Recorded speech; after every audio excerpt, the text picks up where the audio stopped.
सो organic chemistry में start करते हैं।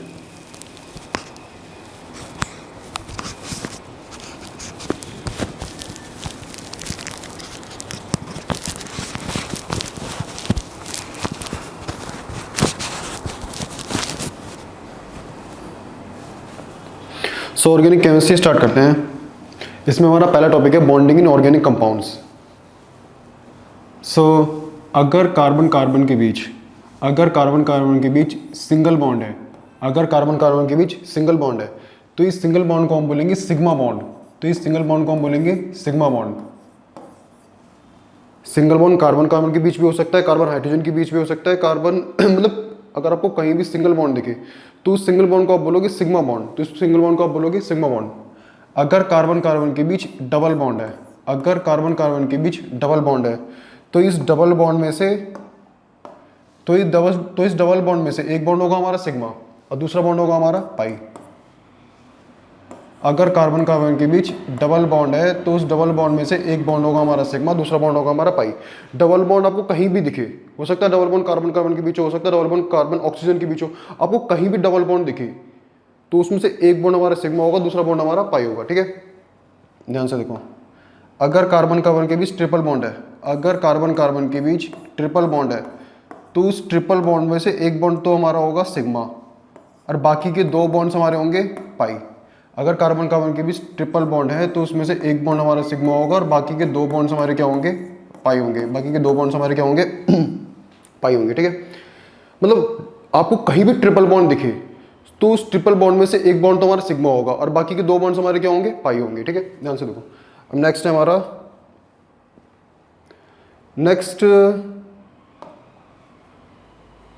नेक्स्ट एक क्वेश्चन देखते हैं। ये क्वेश्चन हमारा जेईई मेंस में आया है। इसमें आपसे पूछा है find the total number of sigma and pi bonds. आपको इन चारों कंपाउंड्स में total number of sigma and pi bonds बताने हैं।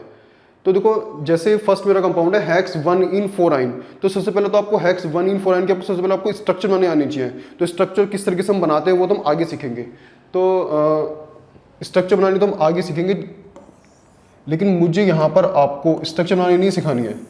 मुझे अभी यहाँ पर आपको इस ऑर्गेनिक कंपाउंड में total number of sigma and pi bonds बताने हैं।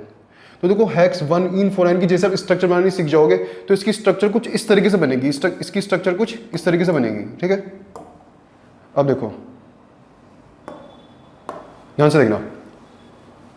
हाइड्रोजन और कार्बन के बीच सिंगल बॉन्ड तो एक सिग्मा, सिंगल बॉन्ड तो एक सिग्मा, डबल बॉन्ड तो एक सिग्मा एक पाई, सिंगल बॉन्ड तो एक सिग्मा, सिंगल बॉन्ड तो एक सिग्मा, सिंगल बॉन्ड तो एक सिग्मा, सिंगल बॉन्ड तो एक सिग्मा सिंगल बॉन्ड तो एक सिग्मा, ट्रिपल बॉन्ड तो एक सिग्मा दो पाई, सिंगल बॉन्ड तो एक सिग्मा, सिंगल बॉन्ड तो एक सिग्मा, सिंगल बॉन्ड तो एक सिग्मा, सिंगल बॉन्ड तो एक सिग्मा। ठीक है, तो यहाँ पर total number of sigma bonds कितने हो गए, 3 2 5 और 3 8 9 9 और 4 13 13 सिग्मा बॉन्ड्स हो गए। और total number of pi bonds कितने हो गए, 1 2 3, तो 3 पाई बॉन्ड्स हो गए। ठीक है, समझ गए ना। तो इस तरीके से हम किसी भी कंपाउंड में total number of sigma and pi bonds बता सकते हैं। हम किसी भी कंपाउंड में total number of sigma and pi bonds बता सकते हैं।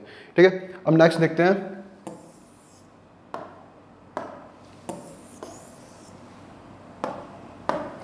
नेक्स्ट हमारा है हेक्स 1,3-डाइन-5-आइन।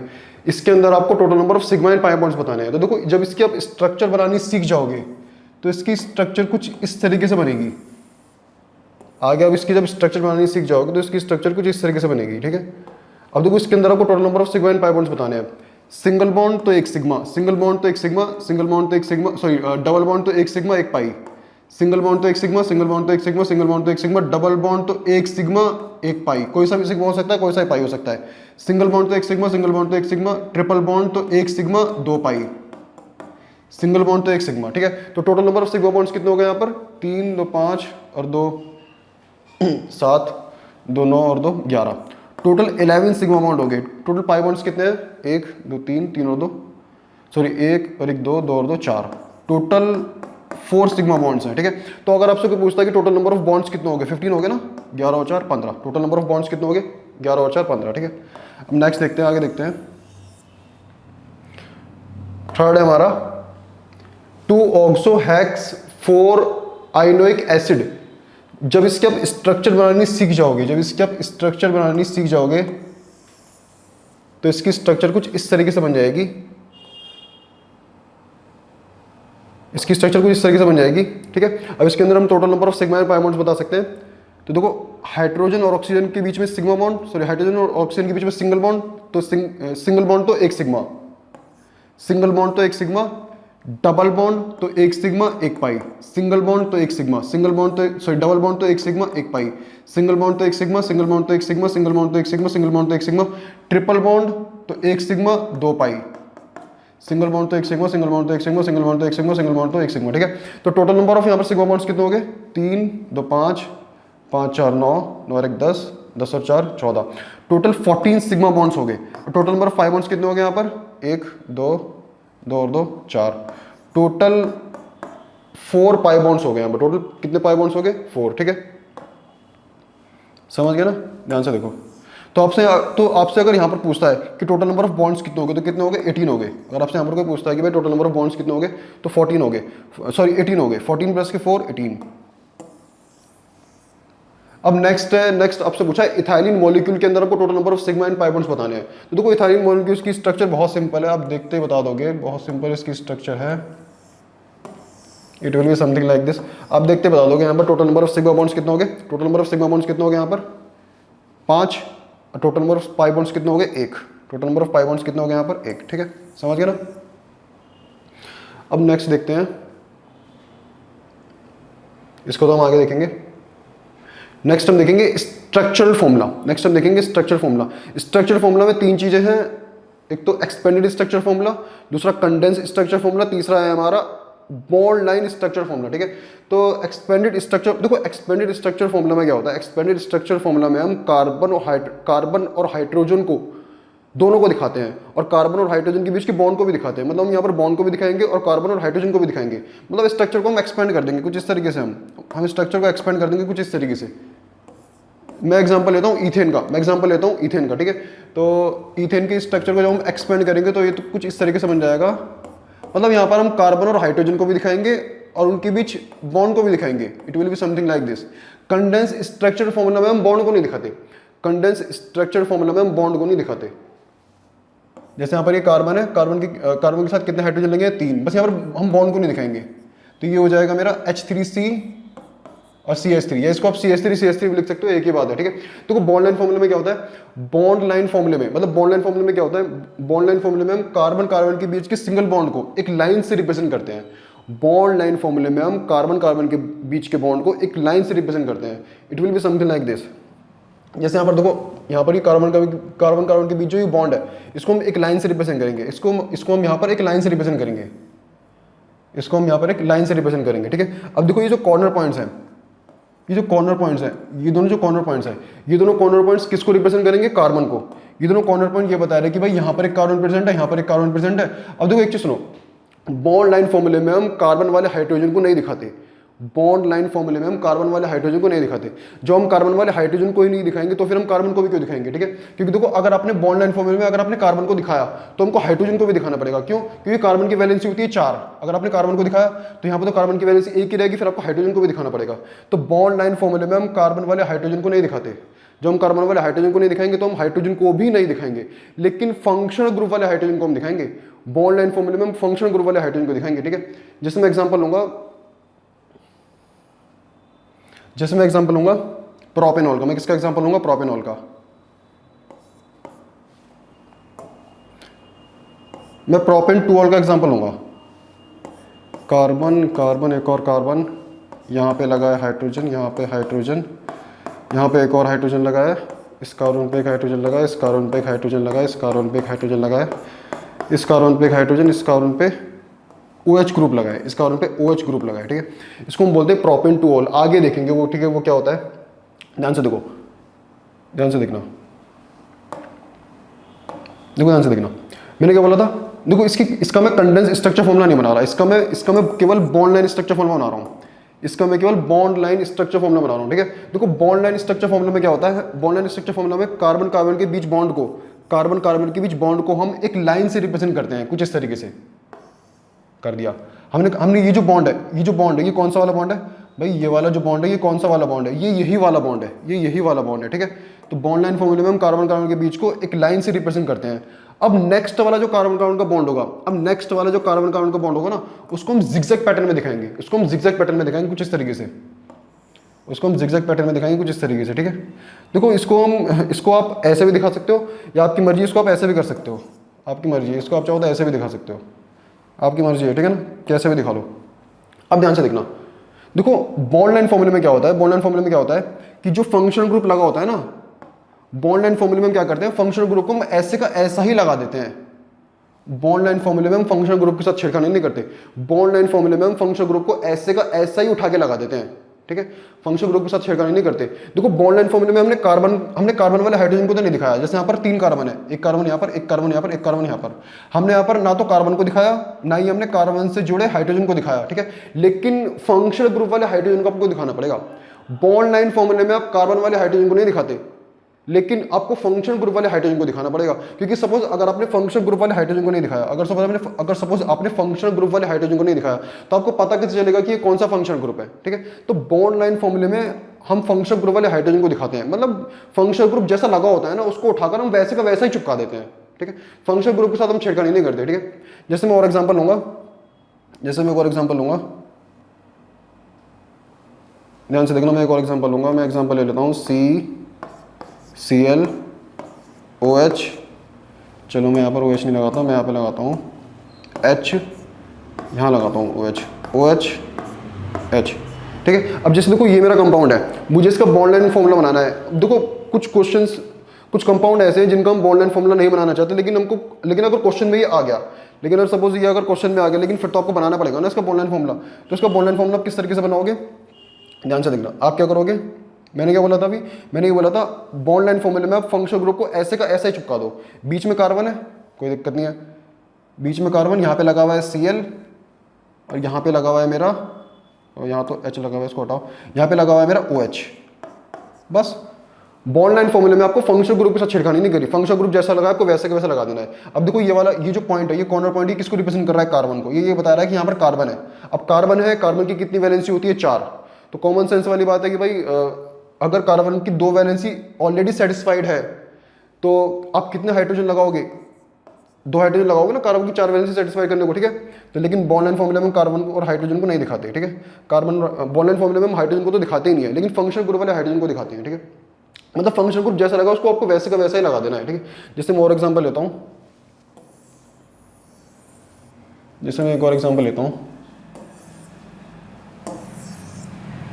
ध्यान से देखना। मैंने लिया है यहाँ पर एक कार्बन, यहाँ पर Cn, यहाँ पर OH, यहाँ पर साइनाइड Cn, और यहाँ पर एक और लगा हुआ है हाइड्रोजन, ठीक है। तो ये मेरा एक कंपाउंड है, इसका आपको पूछा है कि इसका बॉन्ड लाइन फॉर्मूला बनाना है, आपको बॉन्ड लाइन फॉर्मूला लिखना है। तो किस तरीके से लिखोगे आप क्या करो, देखो जो ये फंक्शन ग्रुप है Cn, क्या है, Cn भी एक फंक्शन ग्रुप है। आपको इस Cn को ऐसे का ऐसा ही चिपका देना है, ठीक है ना। बॉन्ड लाइन फॉर्मूले में ऊपर Cn लगा है, यहाँ पर Cn लगा है, और यहाँ पर मेरा OH लगा है, बस बन गया हमारा बॉन्ड लाइन फॉर्मूला। अगर देखो आपसे एग्जाम में पूछे तो हमको करना ही पड़ेगा। वैसे हम एक कार्बन के लिए बॉन्ड लाइन फॉर्मूला नहीं बनाना चाहते, लेकिन अगर क्वेश्चन आ जाए फिर क्या करोगे, फिर तो आपको करना ही पड़ेगा ना, ठीक है। तो इस तरीके से आप इसका बॉन्ड लाइन फॉर्मूला बनाओगे, ठीक है। सो हम आगे बढ़ते हैं। अब आगे देखो ये वाला J में आया हुआ क्वेश्चन है। अब देखो यहाँ पर देखो कार्बन के साथ एक हाइड्रोजन जुड़ा है, तो मैंने क्या बोला था, हम बॉन्ड लाइन फॉर्मूले में कार्बन वाले हाइड्रोजन को नहीं दिखाते, इवन कार्बन को भी नहीं दिखाते। हाँ, फंक्शन ग्रुप जैसा लगा उसको वैसे के वैसा लगा देते हैं हम। यहाँ पर देखो इस कंपाउंड में 3 फंक्शन ग्रुप है, अल्कोहल है, साइनाइड है, अल्कोहल है, और 2 साइनाइड के फंक्शन ग्रुप लगे हैं, ठीक है। तो अब देखो हम कार्बन वाले हाइड्रोजन को तो दिखाते नहीं है, तो ये तो ऑप्शन होगा नहीं, ऐसे ही देखो यहाँ पर देखो हाइड्रोजन लगा हुआ है, इसको भी नहीं, ये भी ऑप्शन नहीं होगा, ठीक है। अब देखो यहाँ पर देखो कार्बन वाले हाइड्रोजन को उन्होंने दिखा रखा है, तो ये भी हमारा ऑप्शन नहीं होगा।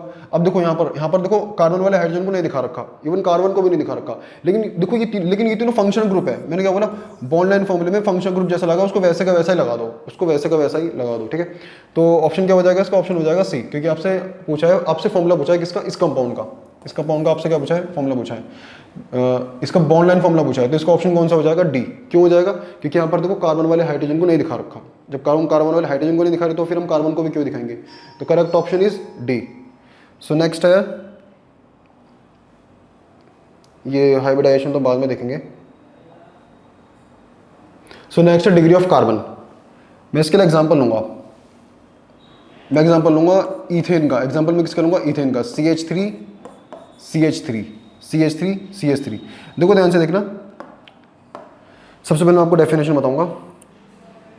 सपोज किसी भी कार्बन से अटैच्ड, किसी भी एक कार्बन से अटैच्ड टोटल नंबर ऑफ, किसी भी एक कार्बन से अटैच्ड टोटल नंबर ऑफ जितने भी अदर कार्बन अटैच्ड हैं, वही मतलब उस कार्बन की डिग्री होगी। मतलब मैं क्या कहना चाहता हूँ, मैं ये कहना चाहता हूँ सपोज ये कार्बन है, सपोज ये कार्बन है, इस कार्बन से कितने कार्बन अटैच्ड है? एक ही कार्बन अटैच्ड है ना भाई, ये वाला कार्बन है, इस कार्बन से कितने कार्बन अटैच्ड है? एक। तो इस कार्बन की डिग्री क्या हो जाएगी? 1।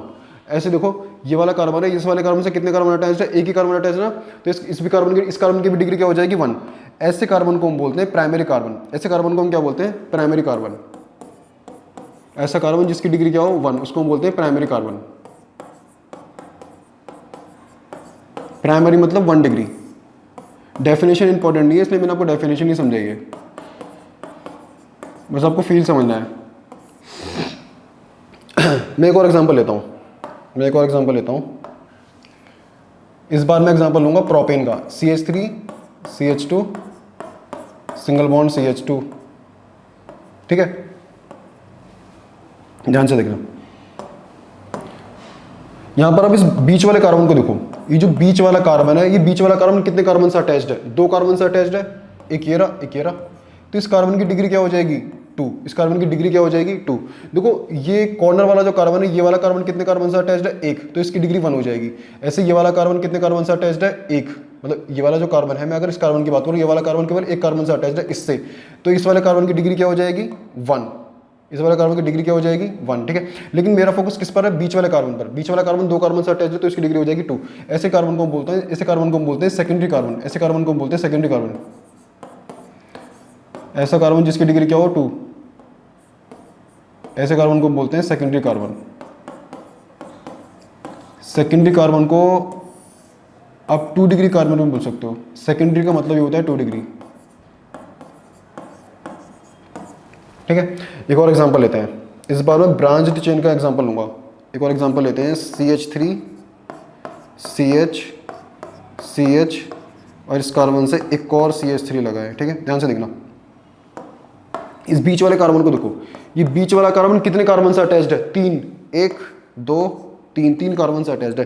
तो इस बीच वाले कार्बन की डिग्री क्या हो जाएगी? 3। इस बीच वाले कार्बन की डिग्री क्या हो जाएगी? 3। ये जितने भी कॉर्नर वाले कार्बन है, इनकी डिग्री 1 होगी, क्योंकि देखो ये वाला कार्बन एक कार्बन से अटैच्ड है, ये वाला कार्बन भी एक कार्बन से अटैच्ड है, ये वाला कार्बन भी एक कार्बन से अटैच्ड है, तो इन तीनों की डिग्री तो 1 होगी। लेकिन बीच वाले कार्बन की डिग्री क्या होगी? 3। तो इस बीच वाले कार्बन को हम बोलेंगे टर्शरी कार्बन। इस बीच वाले कार्बन को हम क्या बोलेंगे? Tertiary carbon. टर्शरी मतलब 3 डिग्री। टर्शरी मतलब 3 डिग्री। टर्शरी मतलब 3 डिग्री। ठीक है, देखो ये तीनों कार्बन तो प्राइमरी होंगे, बीच वाला कार्बन टर्शरी होगा। ठीक है, एक और एग्जांपल लेते हैं,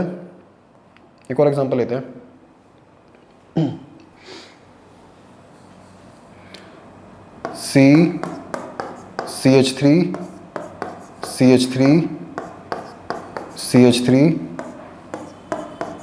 CH3 देखो ध्यान से देखना, यहाँ पर ये वाला जो कार्बन है, यहाँ पर ये बीच वाला जो कार्बन है, ये कितने कार्बन से अटैच्ड है? 4 को केमिस्ट्री में हम मतलब 12th तक के लिए आप ये जान सकते हो, केमिस्ट्री में हम 4 डिग्री कुछ नहीं लिखते हैं। ठीक है ना, तो इस बीच वाले कार्बन को हम बोलेंगे क्वाटरनरी कार्बन।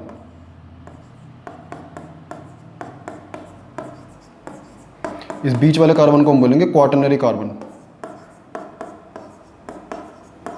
एक और होता है, ध्यान से देखना, CH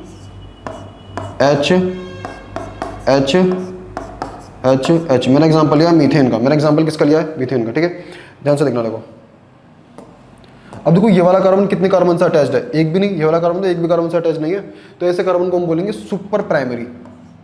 ऐसे कार्बन को हम क्या बोलेंगे? Super primary. ऐसे कार्बन को हम क्या बोलेंगे? Super primary. ऐसे कार्बन को बोलेंगे सुपर प्राइमरी। ठीक है, देखो इसको 1 डिग्री भी बोल सकते हो, वैसे ये है नहीं, लेकिन इसको 1 डिग्री भी बोल सकते हो, किताबें इसको 1 डिग्री भी लिख देती हैं। ठीक है, लेकिन इसको हम सुपर प्राइमरी बोलेंगे। ठीक है, प्राइमरी का मतलब ही क्या है? 1 डिग्री। प्राइमरी का मतलब ही क्या है? 1 डिग्री। सो आगे बढ़ते हैं, नेक्स्ट देखते हैं। नेक्स्ट क्वेश्चंस हैं, ध्यान से देखना। जेई में आए हुए क्वेश्चंस हैं, एक क्वेश्चन जेई में आया हुआ है, एक क्वेश्चन नीट में आया है, ध्यान से देखना। आपसे पूछा है इसमें, पूछा है in the given compounds total number of 2 degree carbon atoms बताने हैं। मतलब आपको बताना है कि इस कंपाउंड के अंदर total number of 2 degree carbon कितने हैं। तो देखो ध्यान से देखो, ये वाला कार्बन कितने कार्बन से अटैच्ड है, 1, तो इसकी डिग्री हो जाएगी 1। ये वाला कार्बन कितने कार्बन से अटैच्ड है, 1 2 3, तो इसकी डिग्री हो जाएगी 3। ये वाला कार्बन कितने कार्बन से अटैच्ड है, एक कार्बन से अटैच्ड है। देखो ये वाला कार्बन जो है केवल इससे अटैच्ड है, इसकी डिग्री हो जाएगी 1। ये वाला कार्बन कितने कार्बन से अटैच्ड है, 1 2, तो इसकी डिग्री हो जाएगी 2। ये वाला कार्बन कितने कार्बन से अटैच्ड है, 1 2 3, तो इसकी डिग्री हो जाएगी 3। ये वाला कार्बन कितने कार्बन से अटैच्ड है, 1, तो इसकी डिग्री हो जाएगी 1। ये वाला कार्बन कितने कार्बन से अटैच्ड है, 1, केवल इससे अटैच्ड है, तो इसकी डिग्री हो जाएगी 1।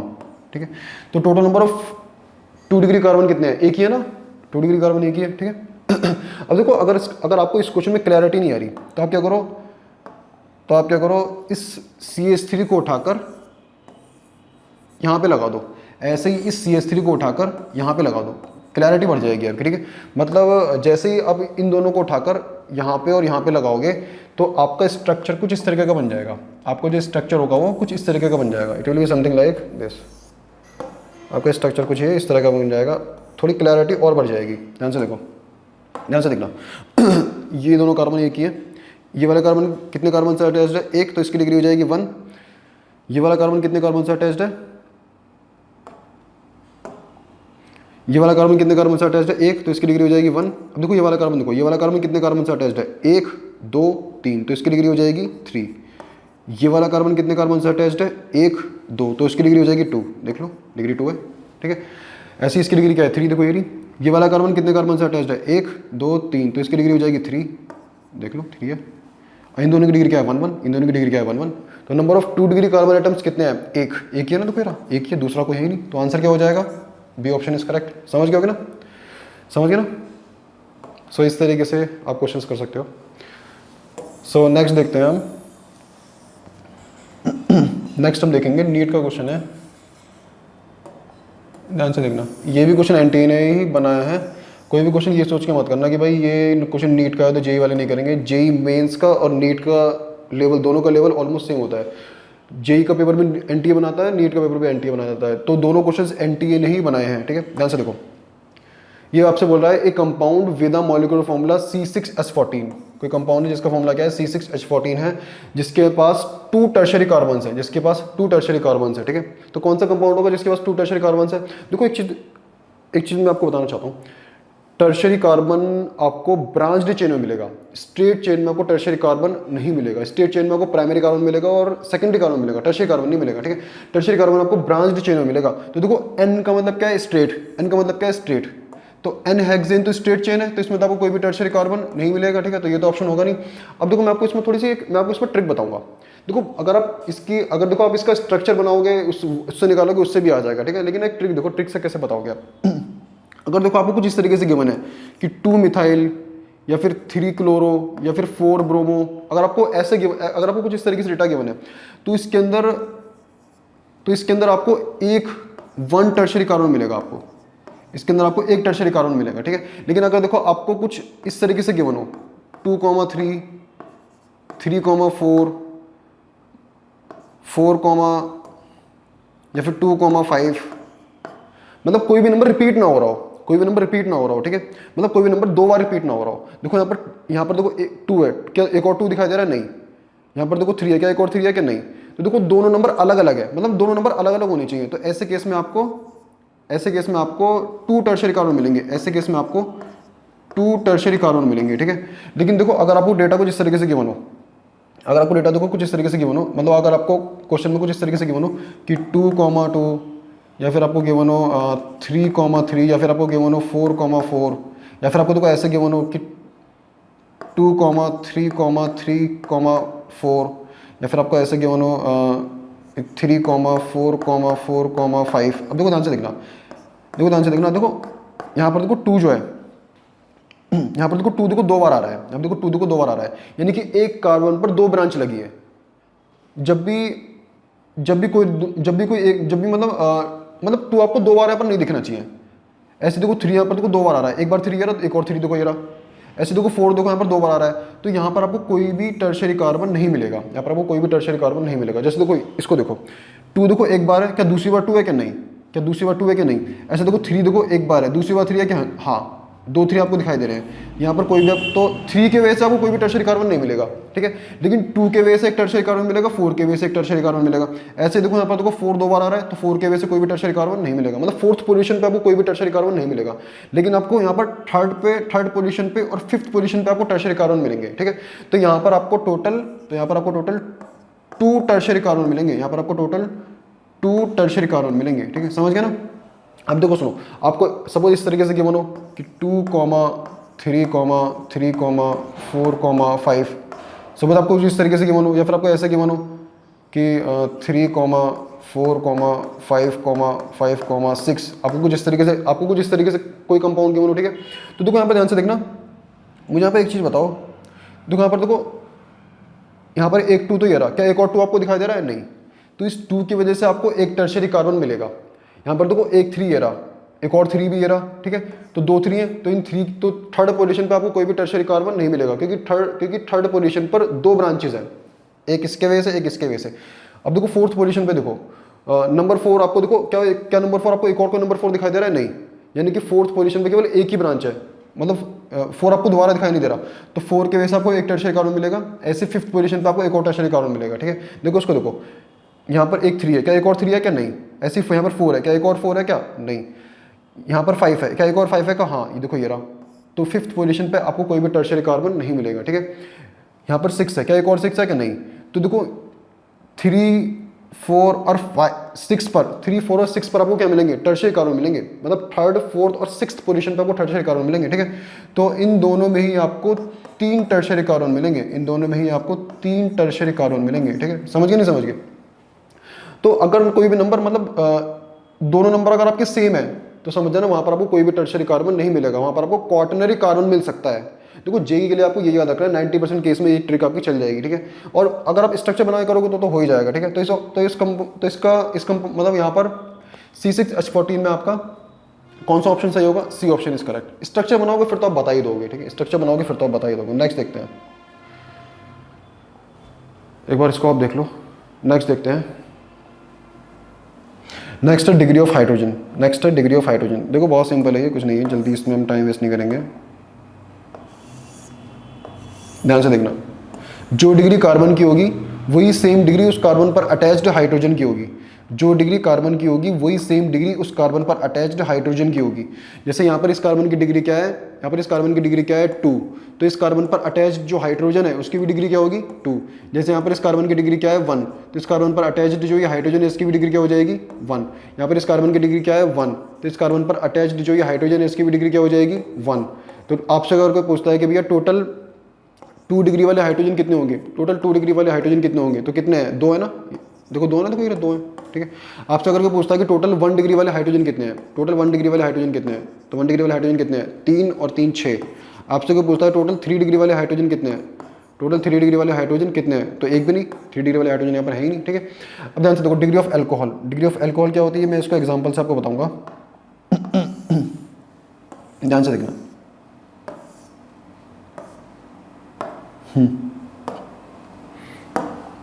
ध्यान से देखना, यहाँ पर देखो OH, यहाँ पर देखो OH जिस कार्बन से जुड़ा है उसकी डिग्री कितनी है 1। इस पूरे कंपाउंड को आप क्या बोलते हो, एल्कोहल। इन तीनों को ही आप एल्कोहल बोलते हो क्योंकि यहाँ पर OH ग्रुप लगा है। इन तीनों कंपाउंड को ही आप क्या बोलोगे, एल्कोहल, क्योंकि यहाँ पर क्या लगा हुआ है, इन तीनों में क्या लगा हुआ है, OH ग्रुप लगा है, ठीक है। इन तीनों को आप क्या बोलोगे, एल्कोहल बोलोगे। इन तीनों को आप क्या बोलोगे, एल्कोहल। इन तीनों को आप क्या बोलोगे, एल्कोहल।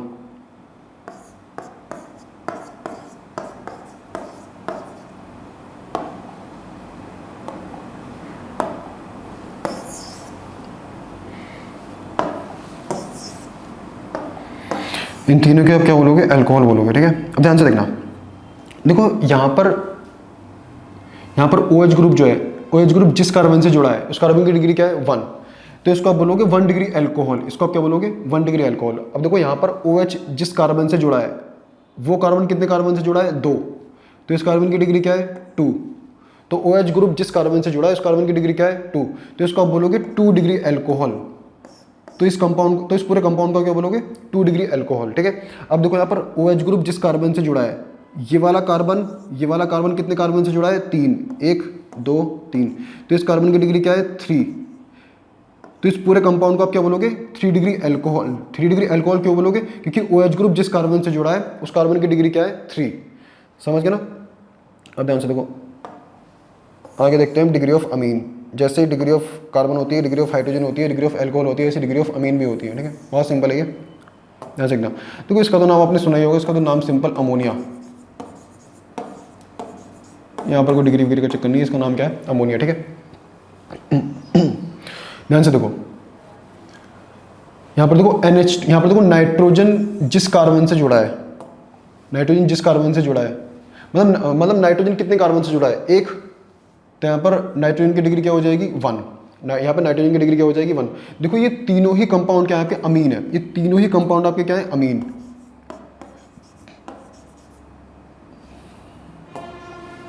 ये तीनों ही कंपाउंड क्या है आपके अमीन, ये तीनों ही कंपाउंड आपके क्या है अमीन।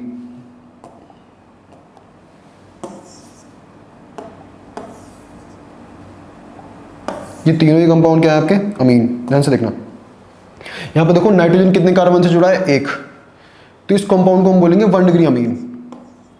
ऐसे देखो यहां पर नाइट्रोजन कितने कार्बन से जुड़ा है 2, 1 2, 1 और दूसरा हमारा ये हमारा 2, ठीक है। तो इसको हम बोलेंगे 2 डिग्री अमीन। यहां पर देखो नाइट्रोजन कितने कार्बन से जुड़ा है 1 2 3, तो इसको हम बोलेंगे 3 डिग्री अमीन। क्वाटरनरी अमीन भी होता है, उसकी हम बात नहीं करेंगे, ठीक है। सो नेक्स्ट हम देखते हैं alkane from below having 2 hydrogen. आपको इन चारों में से वो एल्केन बताना है जिस एल्केन के पास 2 सेकेंडरी हाइड्रोजन हो, देखो इसको बताऊंगा, इसको मैं एक एग्जांपल से बताऊंगा आपको। ध्यान से देखना, इसको मैं आपको एक एग्जांपल से बताऊंगा, ध्यान से देखना। पहले तो चलो मैं एक एग्जांपल लेता हूँ। ये मेरा क्या है, ये मेरा हो गया इथेन। कौन किसको रिप्रेजेंट कर रहा है, नंबर ऑफ कार्बन को। तो यहाँ पर एक कार्बन है, यहाँ पर एक कार्बन है, कितना हाइड्रोजन है 3, कितना हाइड्रोजन है 3, यहाँ पर 3 हाइड्रोजन और यहाँ पर 3 हाइड्रोजन, ठीक है। तो अगर आपसे कोई पूछे कि भाई मुझे बताओ 1 डिग्री वाले हाइड्रोजन कितने होंगे, 1 डिग्री वाले हाइड्रोजन कितने होंगे, तो आप क्या होगे 6। आपसे कोई पूछे 2 डिग्री वाले हाइड्रोजन कितने होंगे, आपसे कोई पूछता है कि भाई 2 डिग्री वाले हाइड्रोजन कितने होंगे, तो आप बोलोगे एक भी नहीं, यहाँ पर 2 डिग्री वाला हाइड्रोजन है ही नहीं। आपसे कोई पूछे 3 डिग्री वाले हाइड्रोजन कितने होंगे, एक भी नहीं, क्योंकि 3 डिग्री वाला कार्बन ही नहीं है, तो 3 डिग्री वाले हाइड्रोजन भी नहीं होंगे, ठीक है। समझ गए ना। इससे मैं एक और एग्जांपल लेता हूँ। सपोज मैंने क्या करा, इस बार मैंने एक और कार्बन बढ़ा दिया, इस बार मैंने एक और कार्बन बढ़ा दिया।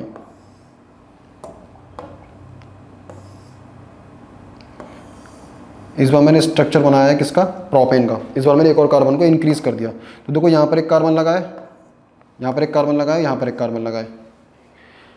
कार्बन की एक वैलेंसी सेटिस्फाइड तो 3 हाइड्रोजन, कार्बन की 2 वैलेंसी सेटिस्फाइड तो 2 हाइड्रोजन, कार्बन की 1 वैलेंसी सेटिस्फाइड तो 3 हाइड्रोजन, ठीक है। समझ गए ना। अब देखो अगर आपसे कोई पूछता है, अगर आपसे कोई पूछे कि भाई मुझे बताओ, अगर आपसे कोई पूछे कि मुझे बताओ कि यहाँ पर 1 डिग्री वाले हाइड्रोजन कितने होंगे, 6 होंगे ना। देखो 6, 3 ये रहे, 3 ये रहे। 1 डिग्री वाले हाइड्रोजन कितने होंगे 6। अब देखो ये वाला कार्बन कैसा है 2 डिग्री, ये वाला कार्बन कैसा है 2 डिग्री, तो 2 डिग्री वाले हाइड्रोजन कितने होंगे 2। क्या कोई यहाँ पर 3 डिग्री वाला हाइड्रोजन होगा, नहीं, क्योंकि स्ट्रेट चेन है। मैंने आपको बताया था स्ट्रेट चेन में कोई भी टर्शरी कार्बन नहीं मिलता। जब टर्शरी कार्बन ही आपको नहीं मिलेगा तो टर्शरी हाइड्रोजन भी नहीं मिलेगा। समझ गए ना। अब देखो एक और देखो, मैं इस चेन को और बड़ा कर रहा हूँ, ध्यान से देखना, ज़्यादा टाइम नहीं लगेगा। मैं चेन को और थोड़ा बड़ा करूँगा, it will be something like this।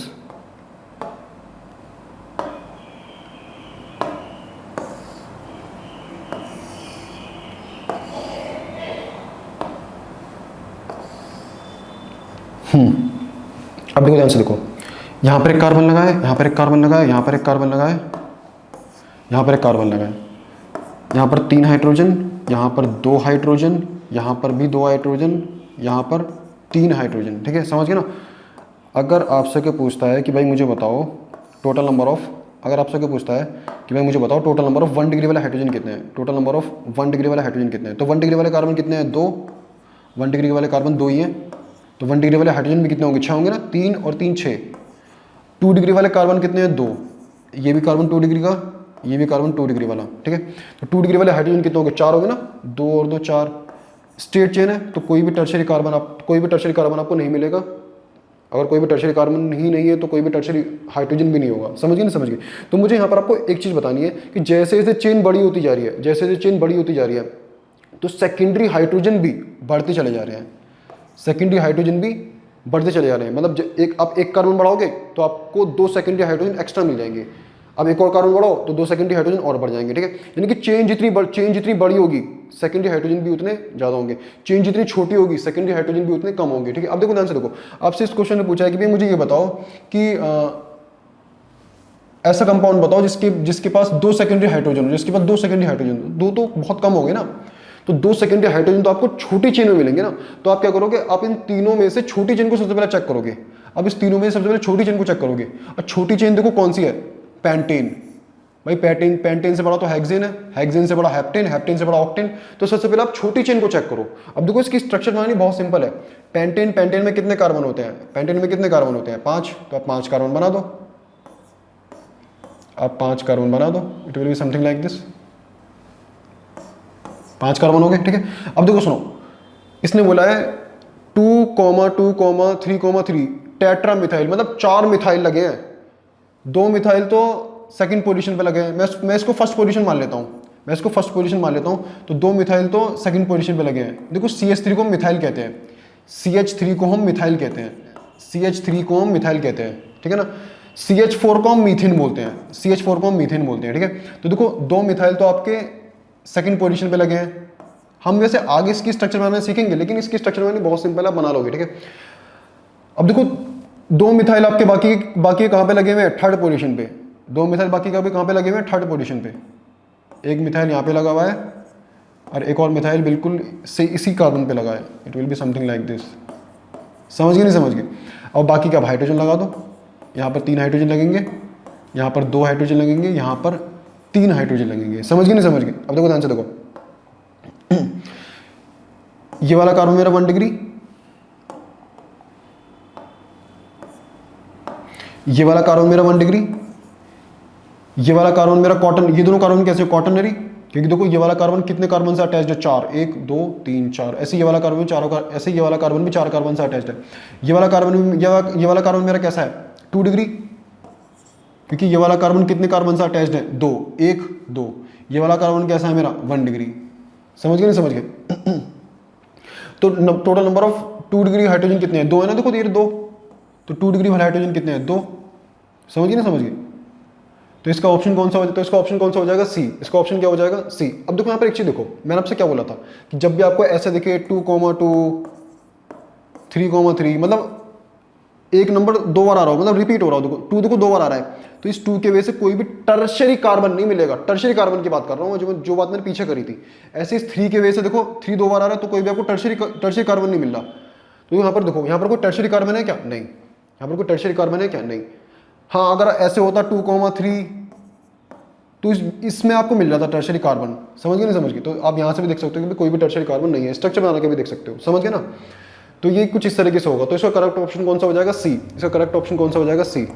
अगर देखो आप क्या करोगे, अगर देखो आप जैसे पेंटेन को आपने चेक करा, अगर सपोज आप चेक करते हेक्सेन को, तो देखते आंसर आता 4, तो आपको 4 सेकेंडरी हाइड्रोजन मिलते, क्योंकि एक कार्बन बढ़ जाता। अगर आप चेक करते सपोज हेप्टेन को, तो आंसर आता 6, मतलब आपको 6 सेकेंडरी हाइड्रोजन मिलते, क्योंकि एक कार्बन और बढ़ जाता। अगर सपोज आप चेक करते ऑक्टेन को, तो आंसर आता 8, क्योंकि एक कार्बन और बढ़ जाता। एक कार्बन के कॉरस्पॉन्डिंग 2 हाइड्रोजन बढ़, एक कार्बन के कॉरस्पॉन्डिंग 2 सेकेंडरी हाइड्रोजन इंक्रीज हो जाएंगे। समझ गए ना। तो इस क्वेश्चन का करेक्ट ऑप्शन सी है। आप चाहो तो स्ट्रक्चर बना के देख सकते हो। स्ट्रक्चर मतलब स्ट्रक्चर तो आपको बनानी पड़ेगी, लेकिन चेक से पहले आप क्या करो, चेकअप पहले क्वेश्चन के अकॉर्डिंग चेक करो। जैसे आपसे 2 सेकेंडरी हाइड्रोजन पूछे तो छोटी चेन को चेक करो। अगर आपसे पूछता कि भैया 8 सेकेंडरी हाइड्रोजन या फिर 10 सेकेंडरी हाइड्रोजन, तो आप क्या करते, फिर आप बड़ी चेन को चेक करते। ठीक है, समझ गए ना। तो कुछ इस तरीके से हो गए। सो नेक्स्ट क्वेश्चन देखते हैं हम। सो नेक्स्ट हम देखते हैं आईयूपीएसी नोमेनक्लेचर। अब हम स्टार्ट करेंगे आईयूपीएसी नोमेनक्लेचर। देखो इस पूरी दुनिया में करोड़ों ऑर्गेनिक कंपाउंड्स हैं। उन सभी करोड़ों ऑर्गेनिक कंपाउंड्स के इन सभी करोड़ों ऑर्गेनिक कंपाउंड्स को एक पर्टिकुलर नाम देने के लिए आईयूपीएसी ने कुछ रूल्स बनाए हैं। तो उन रूल्स को तो हम आगे पढ़ेंगे, अभी हम यहाँ पर देखेंगे आईयूपीएसी नोमेनक्लेचर। हम यहाँ पर देखेंगे आईयूपीएसी नोमेनक्लेचर। ध्यान से देखना, देखो आईयूपीएसी नोमेनक्लेचर में तीन चीज़ें होती हैं। आईयूपीएसी नोमेनक्लेचर में तीन चीज़ें होती हैं। एक तो हमारा होता है प्रीफिक्स,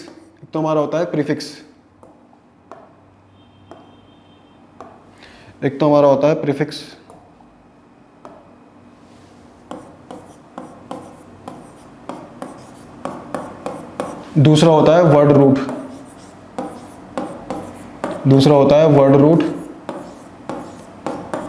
तीसरा होता है सफिक्स। बहुत सिंपल है, ये समझ में आ जाएगा आपको एक ही बार में, ध्यान से देखना। तीसरा होता है सफिक्स। अब देखो प्रीफिक्स में भी दो चीज़ें होती हैं। प्रीफिक्स में भी आपको दो चीज़ें मिलेंगी। एक तो होता है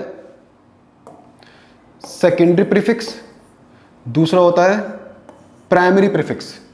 ऐसे ही सफिक्स में भी दो चीज़ें होती हैं, प्राइमरी सफिक्स, सेकेंडरी सफिक्स। समझ गए ना? अब देखो सुनो, ध्यान से देखना, जरा मैं ये एरो बना दूं।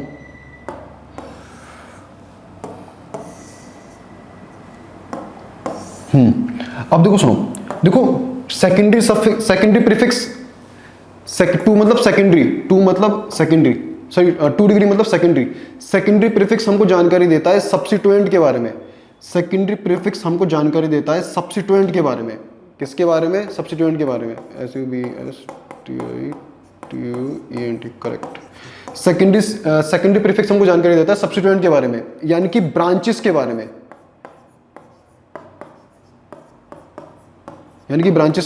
सब्स्टिट्यूएंट क्या होता है? सब्स्टिट्यूएंट ब्रांचेस ही होती हैं, ठीक है। तो सेकेंडरी प्रीफिक्स हमको जानकारी देता है किसके बारे में? सब्स्टिट्यूएंट के बारे में, यानी कि ब्रांचेस के बारे में। सब्स्टिट्यूएंट जैसे आपके हो गए क्लोरो, ब्रोमो, मिथाइल, इथाइल, आइडो, ठीक है। अब प्राइमरी प्रीफिक्स बहुत कम आता है। जैसे जब हम साइक्लो की नेमिंग करेंगे, तो हम नाम के आगे साइक्लो लगाएंगे। जैसे हम बाईसाइक्लो की नेमिंग करेंगे तो हम नाम के आगे बाईसाइक्लो लगाएंगे। जैसे हम स्पायरो की नेमिंग करेंगे तो हम नाम के आगे स्पायरो लगाएंगे, ठीक है। ध्यान से देखना। अब नेक्स्ट है मेरा वर्ड रूट। अभी हम इसको एग्जांपल से देखेंगे, एग्जांपल से पूरा क्लियर हो जाएगा, ठीक है। ये नेक्स्ट है मेरा वर्ड रूट। वर्ड रूट क्या होता है? वर्ड रूट हमको जानकारी देता है। वर्ड रूट क्या होता है? ये होता है हमारा total number of carbon in, बहुत सिंपल है, total number of carbon in main chain. Word root हमको जानकारी देता है कि भाई मेन चेन में कितने कार्बन है। आगे हम इसको डिटेल में देखेंगे। वर्ड रूट हमको जानकारी देता है कि मेन चेन में कितने कार्बन है। अगर वर्ड रूट है इथ तो मेन चेन में 2 कार्बन है। अगर वर्ड रूट है प्रॉप तो मेन चेन में 3 कार्बन है। अगर वर्ड रूट है ब्यूट तो मेन चेन में 4 कार्बन है, ठीक है। मेन चेन की बात कर रहा हूँ, मैं पूरे कंपाउंड की बात नहीं कर रहा हूँ, ठीक है। ये ध्यान रखना। वैसे आगे ये आएगा, आगे डेप्थ में देखेंगे इसको। अब नेक्स्ट है मेरा प्राइमरी सफिक्स। प्राइमरी सफिक्स हमको जानकारी देता है type of carbon carbon bond in main chain. मतलब मेन चेन में किस तरीके का बॉन्ड है। अगर प्राइमरी सफिक्स 1 डिग्री मतलब प्राइमरी सफिक्स, अगर प्राइमरी सफिक्स एन है तो मेन चेन में सिंगल बॉन्ड है। अगर प्राइमरी सफिक्स ईन है तो मेन चेन में डबल बॉन्ड है। अगर प्राइमरी सफिक्स आइन है तो मेन चेन में ट्रिपल बॉन्ड है, ठीक है। ये हम आगे देखेंगे, डिटेल में देखेंगे, ठीक है। अब देखो ध्यान से देखो, इसके बाद क्या है मेरा 2 डिग्री सफिक्स। 2 डिग्री सफिक्स हमको जानकारी देता है फंक्शनल ग्रुप के बारे में कि कौन सा फंक्शनल ग्रुप है। 2 डिग्री सफिक्स हमको जानकारी देता है फंक्शनल ग्रुप के बारे में। अगर कंपाउंड में ऑल लिखा है तो इसका मतलब फंक्शनल ग्रुप, अगर सपोज फंक्शनल ग्रुप ऑल है तो इसका मतलब जो हमारा कंपाउंड है वो क्या है? अल्कोहल है। अगर सपोज फंक्शनल ग्रुप हमारा अल है तो इसका मतलब कंपाउंड हमारा एल्डिहाइड है, वैसे आगे देखेंगे डिटेल में ही, ठीक है, तो इसके ऊपर टेंशन लेने की जरूरत नहीं, आगे देखेंगे डिटेल में इसको, ठीक है। तो एक हम एग्जांपल लेते हैं, एग्जांपल से आपको और ये क्लियर हो जाएगा, एक एग्जांपल लेते हैं हम, एग्जांपल से और क्लियर हो जाएगा, ठीक है। एग्जांपल लेंगे, लेकिन एग्जांपल लेने से पहले मैं आपको जरा एक चीज़ बताऊंगा, एग्जांपल लेने से पहले मैं आपको एक चीज़ बताऊंगा, ध्यान से देखना। तो किसी भी ऑर्गेनिक कंपाउंड का हम नाम किस तरीके से लिखते हैं, तो किसी भी ऑर्गेनिक कंपाउंड का नाम किस तरीके से लिखेंगे, सबसे पहले हम नाम लिखेंगे किसका, सबसे पहले हम नाम लिखेंगे किसका, सब्स्टिट्यूएंट का, यानी कि हम सबसे पहले लिखेंगे हम 2 डिग्री प्रीफिक्स, सबसे पहले हम लिखेंगे 2 डिग्री प्रीफिक्स, फिर हम उसके बाद क्या लिखेंगे, फिर हम उसके बाद लिखेंगे 1 डिग्री प्रीफिक्स, फिर हम उसके बाद लिखेंगे 1 डिग्री प्रीफिक्स, फिर हम उसके बाद लिखेंगे वर्ड रूट, फिर हम उसके बाद क्या लिखेंगे, वर्ड रूट, फिर हम उसके बाद लिखेंगे प्राइमरी सफिक्स, यानी कि 1 डिग्री सफिक्स, फिर हम उसके बाद लिखेंगे सेकेंडरी सफिक्स, फिर हम उसके बाद क्या लिखेंगे, सेकेंडरी सफिक्स, ठीक है, समझ गए ना। अभी तो इतना अच्छा, अभी तो समझ में नहीं आया होगा ज़्यादा, क्योंकि ये तो थ्योरी है एक तरह की। मैं एक एग्जांपल लूंगा, उससे पूरा क्लियर हो जाएगा, आ भी लूंगा, ठीक है, ध्यान से देखना। देखो सेकेंडरी प्रीफिक्स, ध्यान से देखना, सब्स्टिट्यूएंट को हम रिप्रेजेंट करते हैं सेकेंडरी प्रीफिक्स से, सब्स्टिट्यूएंट को हम रिप्रेजेंट किससे करते हैं, सेकेंडरी प्रीफिक्स से, SUBSTITUENT, सब्स्टिट्यूएंट को हम रिप्रेजेंट करते हैं किससे, सेकेंडरी प्रीफिक्स से, सब्स्टिट्यूएंट को हम सेकेंडरी प्रीफिक्स से रिप्रेजेंट करते हैं। सब्स्टिट्यूएंट मतलब ब्रांचेस, सब्स्टिट्यूएंट मतलब ब्रांचेस, ब्रांचेस जैसे आपकी हो गई, जैसे आपकी होगी ब्रोमो, मैं एग्जांपल लेता हूँ, जैसे आपकी हो गई, जैसा आपको हो गया ब्रोमो, क्लोरो, आपको हो गया मिथाइल, इथाइल, ठीक है, मैंने कुछ एग्जांपल्स ले लिए, ठीक है, ये सारे सब्स्टिट्यूएंट होते हैं, सब्स्टिट्यूएंट तो बहुत सारे होते हैं वैसे। ध्यान से देखो, 1 डिग्री प्रीफिक्स, आपको 1 डिग्री प्रीफिक्स मतलब मैंने आपको बता चुका हूँ कि भाई साइक्लो की नेमिंग के आगे हम क्या लगाएंगे, मतलब साइक्लो कंपाउंड की नेमिंग के आगे हम क्या लगाएंगे, साइक्लो लगाएंगे, ठीक है। ऐसे हम बाईसाइक्लो की नेमिंग के आगे हम क्या लगाएंगे, बाईसाइक्लो लगाएंगे, देखेंगे, ठीक है ना, इसको एग्जांपल से देखेंगे। देखो वर्ड रूट हमको जानकारी किसके देता है, total number of carbon in main chain, total number of carbon in main chain, ठीक है। अगर वर्ड रूट क्या क्या हो सकता है, एन हो सकता है, ईन हो सकता है, आइन हो सकता है, और ये भी होता है वर्ड रूट डाइन, डाइआइन, ठीक है ना, आगे देख लेंगे, इसको लिख लेंगे आगे, ठीक है। ऐसे ध्यान से देखो 1 डिग्री सफिक्स हमको बताता है, सॉरी मैंने ये गड़बड़ कर दिया, मैंने एक चीज़ गड़बड़ कर दी, ये मेरा बताया मैंने, ये जो है ये मेरा क्या है, ये मेरा 1 डिग्री सफिक्स है, ये मेरा 1 डिग्री सफिक्स है, ये मेरा 1 डिग्री सफिक्स है, ठीक है। यहाँ पे मैंने सही बताया, यहाँ मैंने गड़बड़ कर दिया, ठीक है, कोई दिक्कत वाली बात नहीं है, इससे हो जाता है, फोकस इधर उधर हो जाता है, ठीक है। ध्यान से देखो वर्ड रूट क्या क्या हो सकता है, वर्ड रूट हो सकता है इथ, मिथ, इथ, अब मैंने इथ लिख दिया, ठीक है, मैं मिथ नहीं लिख रहा, इथ, प्रॉप, ब्यूट।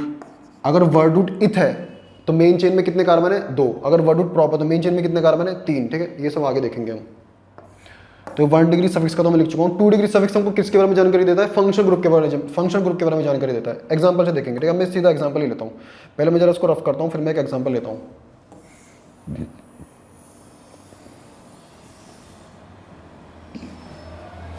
ध्यान से देखना, मैं एक एग्जांपल लूंगा, 2 एग्जांपल लूंगा, बल्कि पहले एक फिर दूसरा। देखो एग्जांपल देखो,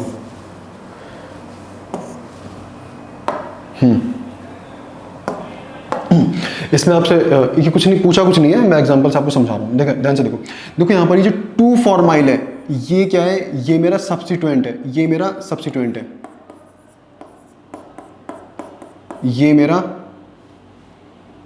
सब्स्टिट्यूएंट है, यानी कि ब्रांच है ये 2, 3 ये सब ब्रांचेस होती हैं, ये ब्रांच है, ये ब्रांच लगी हुई है, किसी कार्बन में ब्रांच लगी है, ठीक है। अब देखो ये हेक्स क्या है, ये हेक्स है मेरा वर्ड रूट, देखो यहाँ पर देखो ये रहा, इथ, प्रॉप, ब्यूट, पेंट, हेक्स, तो ये मेरा क्या है, ये मेरा हेक्स क्या है मेरा, ये मेरा है वर्ड रूट, ये मेरा है वर्ड रूट, समझ गए। अब देखो यहाँ पर ये क्या है, अब यहाँ पर ये 4 इन क्या है, देखो इन, देखो ये रहा इन मेरा क्या है, प्राइमरी सफिक्स, प्राइमरी सफिक्स। अब देखो ये ओइक एसिड क्या है, ये ओइक एसिड क्या है, ये ओइक एसिड क्या है, ये फंक्शनल ग्रुप है, ये फंक्शनल ग्रुप है। और फंक्शनल ग्रुप के बारे में जानकारी कौन देता है, सेकेंडरी सफिक्स, मैंने आपको बताया था सेकेंडरी सफिक्स। तो देखो इस एग्जांपल में, देखो इस एग्जांपल में आपको सब्स्टिट्यूएंट भी दिख गया, सब्स्टिट्यूएंट मतलब 2 डिग्री प्रीफिक्स भी दिख गया, 1 डिग्री नहीं दिखा, वो नेक्स्ट एग्जांपल में दिखेगा।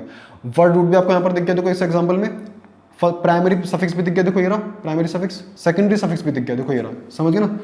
सो एक और एग्जांपल लेते हैं, एक और एग्जांपल लेते हैं। ये क्वेश्चन जेई में आया था, यहाँ पर पूछा था आपसे total number of sigma and pi bonds, आपको इस कंपाउंड की स्ट्रक्चर बनानी थी, फिर आपको वहाँ पर total number of sigma and pi bonds बताने थे। अभी हमने जो पहले किया था ना, हमने sigma total number of sigma and pi bonds निकाले थे, ये वाला हमने नहीं करा था क्योंकि ये ज़्यादा, इसको हम आगे करेंगे, ठीक है ना, इसको हम आगे करेंगे, ध्यान से देखो, सारे थोड़ा एक बार में करेंगे, इसको हम आगे करेंगे। जब हम एल्कोहल, जब हम कार्बोक्सिलिक एसिड की नेमिंग पढ़ेंगे तो हम करेंगे इसको, ध्यान से देखो। ये एक और एग्जाम्पल है,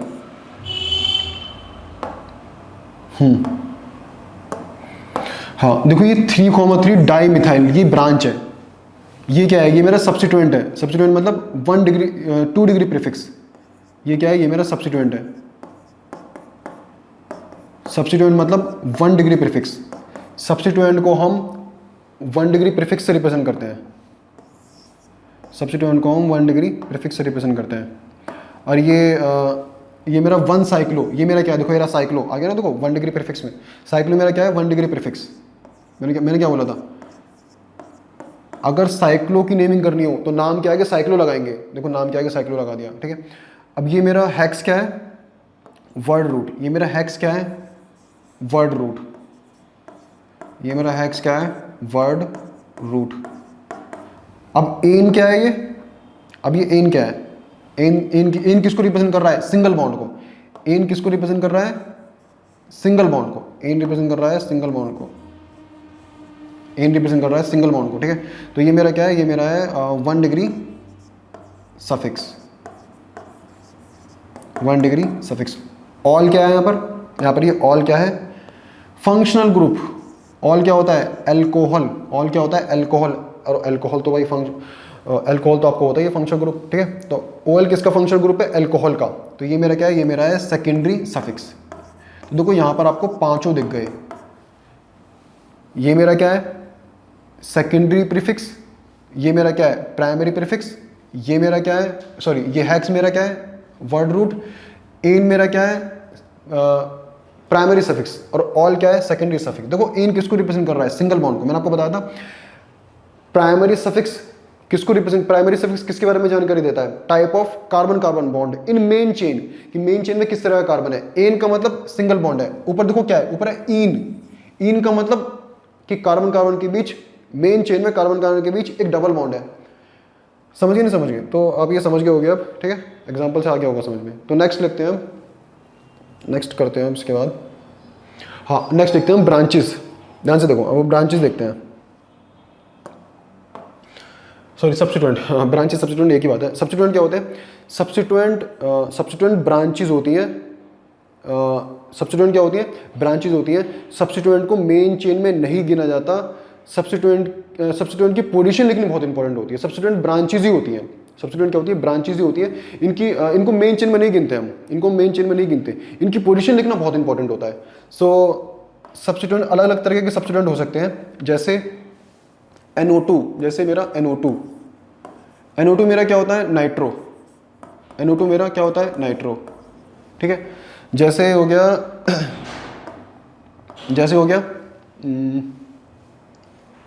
X क्या होता है हेलोजन, X क्या होता है हेलोजन। हेलोजन आपके कौन कौन से हो सकते हैं, हेलोजन आपके कौन कौन से होते हैं, हेलोजन आपके होते हैं फ्लोरीन, क्लोरीन, ब्रोमीन, आयोडीन। अगर मेन चेन से F जुड़ा है तो इसको हम बोलेंगे फ्लोरो।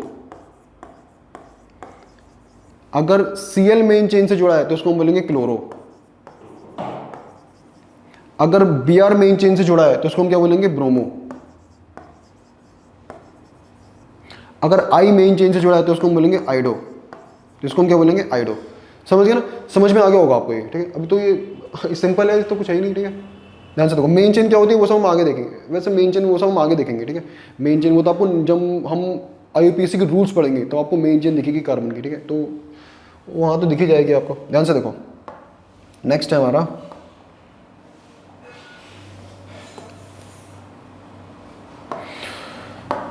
नेक्स्ट है हमारा, अब देखो कुछ सब्स्टिट्यूएंट आपके ऐसे भी हो सकते हैं, N डबल बॉन्ड O, इस तरीके के सब्स्टिट्यूएंट को हम क्या बोलते हैं, नाम याद आ जावे, हाँ नाइट्रोसो, नाइट्रोसो, नाइट्रोसो। अगर N3 मेन चेन से जुड़ा है, अगर N3 मेन चेन से जुड़ा है तो उसको हम बोलेंगे एजोडो, एजोडो या फिर एजो, आगे ये सब देख लेंगे, ठीक है। ध्यान से देखो अगर R मेन चेन से जुड़ा है, R क्या होता है, R होता है एल्काइल ग्रुप, R होता है एल्काइल ग्रुप, R होता है एल्काइल ग्रुप। अगर R मेन चेन से जुड़ा है तो उसको हम बोलेंगे एल्काइल, ठीक है। देखो R हमारा क्या क्या हो सकता है, R हमारा हो सकता है CH, R हमारा क्या हो सकता है, मतलब R तो हमारा एल्काइल ग्रुप होता है। एल्काइल ग्रुप कौन कौन से होते हैं, जैसे हो गया आपका मिथाइल, जैसे आपका हो गया इथाइल, जैसा आपका हो गया प्रोपाइल, ठीक है। ध्यान से देखो अब देखो मिथाइल क्या होता है, आपने मीथेन तो सुना है, लेकिन मिथाइल क्या होता है, मिथाइल क्या होता है, ध्यान से देखना। CH4 क्या होता है, मीथेन। CH4 में से आप एक हाइड्रोजन निकाल दो तो क्या रह जाएगा, CH3 रह जाएगा ना, लेकिन कार्बन की वैलेंसी तो 4 होती है, यहाँ पर तो कार्बन की वैलेंसी 3 रहेगी। तो आप क्या करोगे, इस कार्बन की जो एक वैलेंसी है उसको किससे जोड़ दोगे, मेन चेन से, ठीक है। तो कहने का मतलब यह कार्बन में से आप एक हाइड्रोजन निकाल दो तो क्या बन जाएगा मेरा मीथेन, तो क्या सॉरी कार्बन में से एक हाइड्रोजन निकाल दो तो क्या बन जाएगा मेरा मिथाइल, क्या बन जाएगा मिथाइल। आपने कार्बन से एक हाइड्रोजन निकाल दिया तो क्या बन गया मेरा मिथाइल, सॉरी मीथेन में से एक हाइड्रोजन निकाल दो तो क्या बन जाएगा मेरा मिथाइल। ऐसे ही ईथेन में से एक हाइड्रोजन निकाल दो तो क्या बन जाएगा मेरा इथाइल, C2H5। ऐसे ही प्रोपेन में से एक हाइड्रोजन निकाल दो तो क्या बन जाएगा मेरा प्रोपाइल, क्या बन जाएगा प्रोपाइल, यानी कि C3H7। अब देखो ध्यान से देखो, प्रोपेन में देखो एक चीज़ है, प्रोपेन में मुझे आपको एक चीज़ बतानी है। प्रोपेन की स्ट्रक्चर क्या होती है, प्रोपेन की स्ट्रक्चर होती है CH3CH2CH3। ध्यान से देखना, देखो अगर आप क्या करते हो, अगर आप इस वाले कार्बन, अगर आप क्या करते हो, ध्यान से देखना, हाँ हो गया, ध्यान से देखो, हाँ ये क्या है, ये मेरा प्रोपेन है। आपने क्या करा, अपनी प्रोपेन में से एक हाइड्रोजन निकाल दिया। कौन सा हाइड्रोजन निकाला आपने, इस वाले कार्बन का आपने एक हाइड्रोजन निकाला, आपने इस वाले कार्बन का आपने एक हाइड्रोजन निकाला।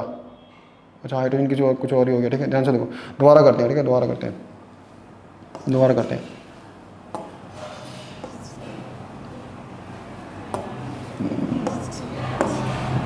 हो गया, देखो ध्यान से देखो, ये मेरा क्या है प्रोपेन। आपने क्या करा, अपनी प्रोपेन में से, प्रोपेन के इस कार्बन से एक हाइड्रोजन निकाल दिया। कितने हाइड्रोजन है, 3। तो जैसे आपने एक हाइड्रोजन निकाला, तो कितने हाइड्रोजन रहेंगे, 2 हाइड्रोजन रहेंगे ना, लेकिन कार्बन की वैलेंसी कितनी होती है, 4। तो आप क्या करोगे, आप इस कार्बन को किससे जोड़ दोगे, मतलब इस कार्बन की जो ये एक वैलेंसी खाली रहेगी, इसको आप किससे जोड़ दोगे, मेन चेन से। मेन चेन से, ठीक है। तो इसको हम बोलते हैं एन प्रोपाइल, इसको हम क्या बोलते हैं, एन प्रोपाइल। देखो आप चाहो तो एक हाइड्रोजन इस वाले कार्बन से निकाल लो, आप चाहो तो एक हाइड्रोजन इस वाले कार्बन से निकाल लो, एक ही बात है। ये वाला कार्बन में मेरा क्या है 1 डिग्री, ये वाला कार्बन में मेरा क्या है 1 डिग्री, ठीक है, लेकिन ये मेरा 2 डिग्री है, ठीक है। अगर आप इस वाले कार्बन से एक हाइड्रोजन निकालोगे तो फिर कहानी कुछ और हो जाएगी, फिर कहानी तो ऐसी हो जाएगी, ये मेरा है प्रोपेन CH3 CH2 CH3। अगर सपोज आप क्या करते हो, आप इस वाले कार्बन से एक हाइड्रोजन निकालते हो और इसको आप किससे जोड़ते हो, इसको आप जोड़ते हो मेन चेन से, किससे, मेन चेन से। तो इसको हम बोलेंगे आइसोप्रोपाइल, इसको हम क्या बोलेंगे, आइसोप्रोपाइल। अगर आप बीच वाले कार्बन में से एक हाइड्रोजन निकाल कर उसको मेन चेन से जोड़ते हो तो उसको हम क्या बोलेंगे, आइसोप्रोपाइल।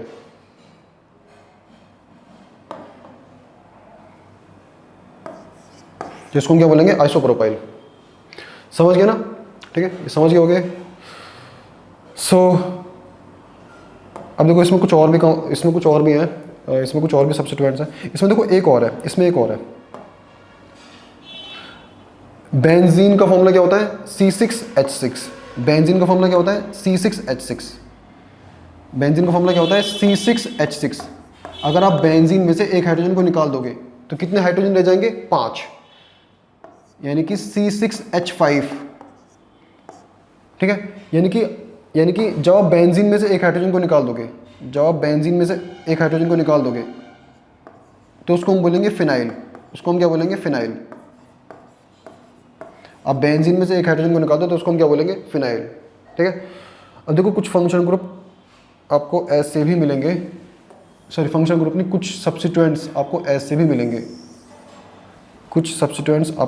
मिलेंगे,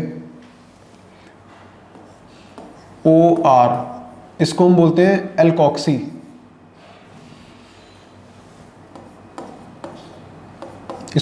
एल्कोक्सी। अगर ध्यान से देखो, अगर ऑक्सीजन से CH3 जुड़ा है तो इसको हम बोलेंगे मिथॉक्सी।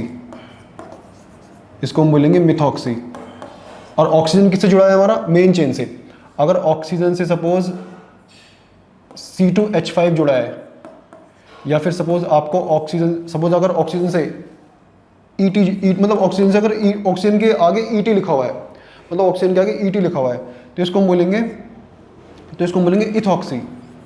बोलेंगे इथॉक्सी। ऐसे ही अगर सपोज ऑक्सीजन से C2H5 जुड़ा है, सॉरी C2H5 नहीं, C2H5 तो हो चुका है, C6H5 जुड़ा है, या फिर ऑक्सीजन के बाद क्या लिखा है, PH लिखा है, PH लिखा है, ठीक है, तो इसको हम क्या बोलेंगे, फिनॉक्सी।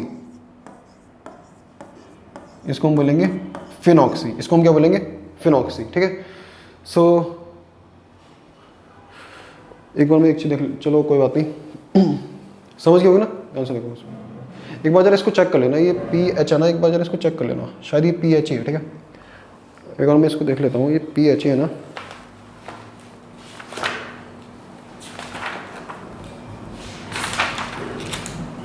हाँ करेक्ट है, पता नहीं मेरे को डाउट क्यों आ रहा था, सही करेक्ट है, पता नहीं मेरे दिमाग में PT आ रहा था। समझ गए ना, तो आपको समझ में आ गया होगा।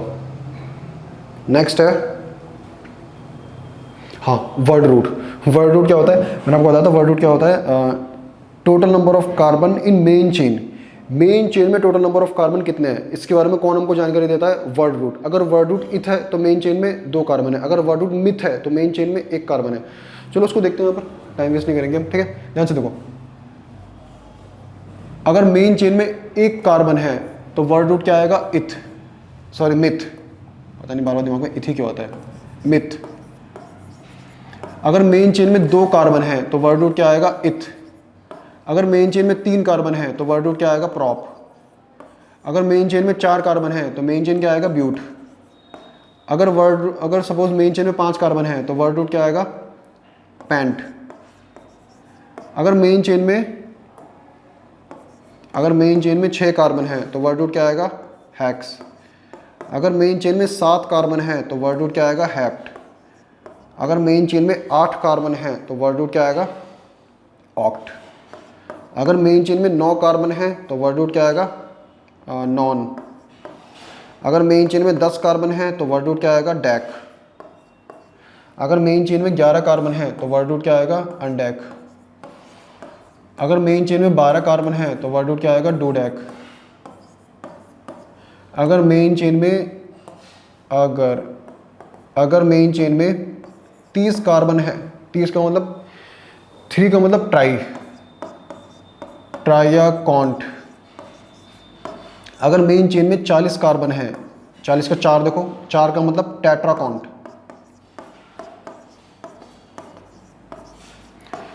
अगर मेन चेन में 50 कार्बन है तो वर्ड रूट क्या आएगा, पेंटाकॉन्ट।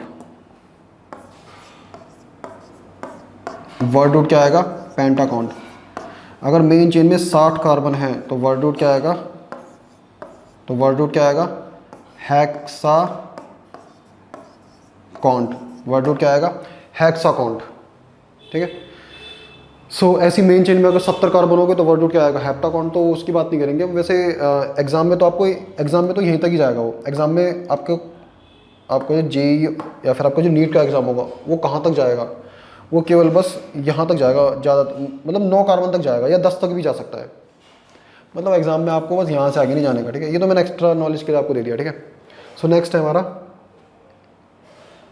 Primary suffix. मैंने आपको बताया था प्राइमरी सफिक्स क्या होता है। प्राइमरी सफिक्स हमको जानकारी देता है type of carbon carbon bond in main chain.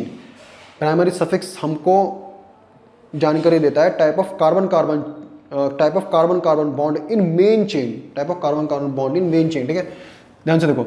अगर सपोज कार्बन कार्बन के बीच सिंगल बॉन्ड है, अगर कार्बन कार्बन के बीच सिंगल बॉन्ड है तो प्राइमरी सफिक्स क्या होगा, तो प्राइमरी सफिक्स होगा एन। प्राइमरी सफिक्स होगा एन। अगर कार्बन कार्बन के बीच डबल बॉन्ड है तो प्राइमरी सफिक्स होगा इन। अगर कार्बन कार्बन के बीच ट्रिपल बॉन्ड है तो प्राइमरी सफिक्स होगा आइन। अगर कार्बन कार्बन के बीच मेन चेन में अगर सपोज 2 डबल बॉन्ड है, अगर सपोज मेन चेन में 2 डबल बॉन्ड है तो 2 के लिए वर्ड यूज होगा डाई। 2 के लिए वर्ड यूज होगा डाई। अब कितने डबल बॉन्ड है, 2। तो डबल बॉन्ड के लिए क्या प्राइमरी सफिक्स यूज होता है, इन। 2 डबल बॉन्ड है तो आएगा डाई। 2 डबल बॉन्ड है तो आएगा डाई। और डबल बॉन्ड के लिए क्या प्राइमरी सफिक्स यूज होता है, इन। ठीक है। अगर सपोज मेन चेन में 2 ट्रिपल बॉन्ड है, अगर सपोज मेन चेन में 2 ट्रिपल बॉन्ड है तो प्राइमरी सफिक्स का यूज होगा आइन। 2 है तो आएगा डाई। अगर 3 होते तो आता ट्राई। समझ गए ना, इस तरीके से समझ गए होगे। ध्यान से देखो। अब इसके बाद क्या है, सेकेंडरी सफिक्स। अब इसके बाद क्या है हमारा, secondary suffix. So secondary suffix देखते हैं। सेकेंडरी सफिक्स हमको जानकारी देता है फंक्शनल ग्रुप के बारे में। Secondary suffix gives us information about functional group. अब देखो ये फंक्शनल ग्रुप क्या होते हैं, सबसे पहले हमने बहुत देख लिया भाई ये फंक्शनल ग्रुप होते क्या है। ध्यान से देखना, अब ये फंक्शनल ग्रुप ही देखे हैं। ये फंक्शनल ग्रुप होते क्या है, ये FUNCTIONAL functional group. Functional group क्या होते हैं, फंक्शनल ग्रुप ऐसे एटम्स और ग्रुप ऑफ एटम्स होते हैं। फंक्शनल ग्रुप ऐसे एटम्स और ग्रुप ऑफ एटम्स होते हैं जो कि किसी भी कंपाउंड की सारी प्रॉपर्टीज डिसाइड करते हैं। फंक्शनल ग्रुप ऐसे एटम्स और ग्रुप ऑफ एटम्स होते हैं जो कि किसी भी कंपाउंड की सारी प्रॉपर्टीज डिसाइड करते हैं। फंक्शनल ग्रुप ऐसे एटम्स और ग्रुप ऑफ एटम्स होते हैं जो कि किसी भी कंपाउंड की सारी प्रॉपर्टीज डिसाइड करते हैं। मैं रिपीट दो कई बार करूँ क्योंकि रिपीट करने से क्या होगा, रिपीट करने से आपको याद हो जाएगा। ठीक है, मैं बोलता इसको रिपीट करता जा रहा हूँ। एटम्स और group of atoms which decides, या आप लिख सकते हो गिव्स भी लिख सकते हो, डिसाइड भी लिख सकते हो, चल दोनों चलेंगे। विच decides all the properties, all the physical and chemical properties, आप चाहो तो ये भी लिख सकते हो। विच डिसाइड्स ऑल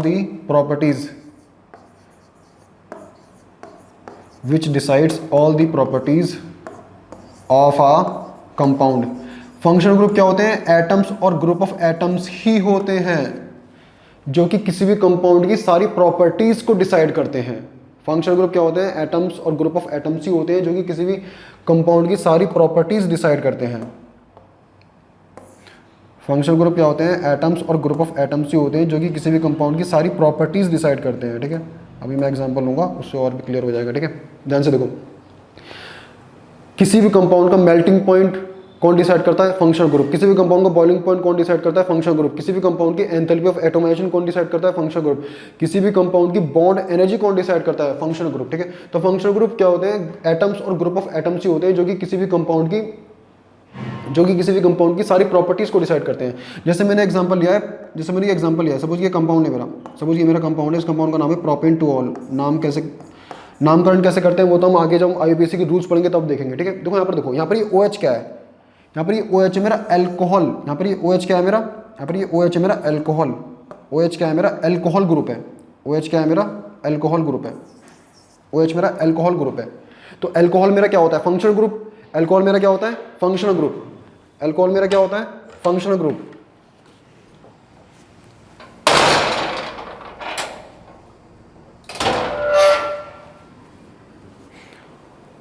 अल्कोहल मेरा क्या होता है? फंक्शनल ग्रुप, ठीक है। अल्कोहल मेरा क्या होता है? फंक्शनल ग्रुप, ठीक है। ध्यान से देखो, हाँ, तो देखो ये जो मेरा फंक्शनल ग्रुप है, ये OH क्या है? OH फंक्शनल ग्रुप ही तो है। OH क्या है? मेरा फंक्शनल ग्रुप। अब देखो ये फंक्शनल ग्रुप किससे मिलकर बना है? एटम्स और ग्रुप ऑफ एटम्स से। मतलब देखो ये एटम से मिलकर तो बना है। अब देखो ये OH ग्रुप कौन कौन से एटम से मिलकर बना है? एक तो ऑक्सीजन, दूसरा हाइड्रोजन।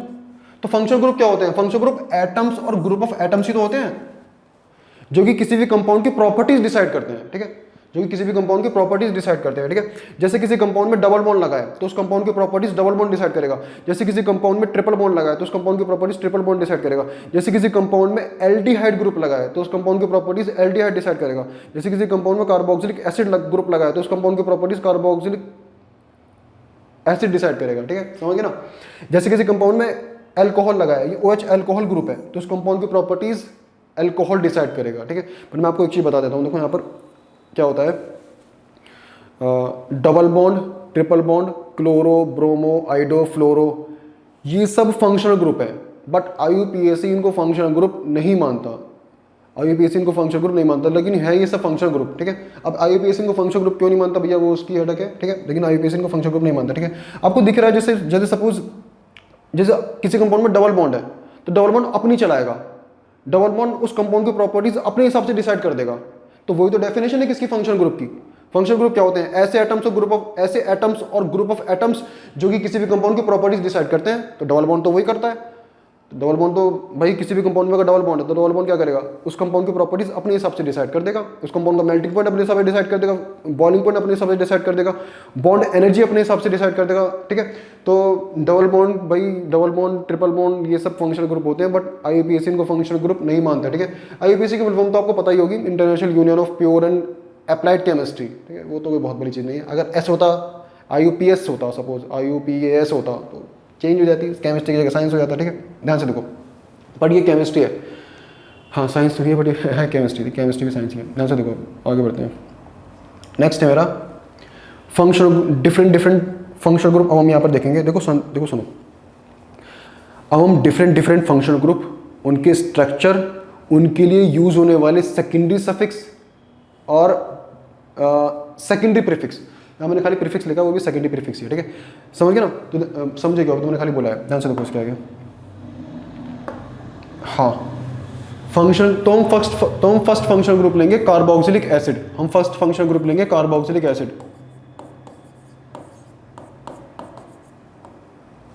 CRBOXYLIC, carboxylic acid. इसका स्ट्रक्चर है C, इसका स्ट्रक्चर है RC double bond OH।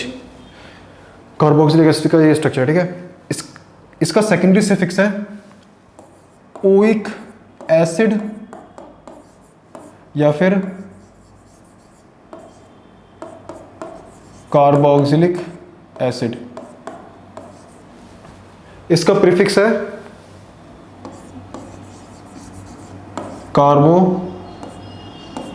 Carboxy. इसका प्रीफिक्स है कार्बोक्सी, ठीक है। नेक्स्ट मेरा फंक्शनल ग्रुप होगा सल्फोनिक एसिड का। अब मैं फंक्शनल ग्रुप लूंगा सल्फोनिक एसिड का, सल्फोनिक एसिड। इसका स्ट्रक्चर है RSO3H। इसका सेकेंडरी सफिक्स यही है, सल्फोनिक एसिड।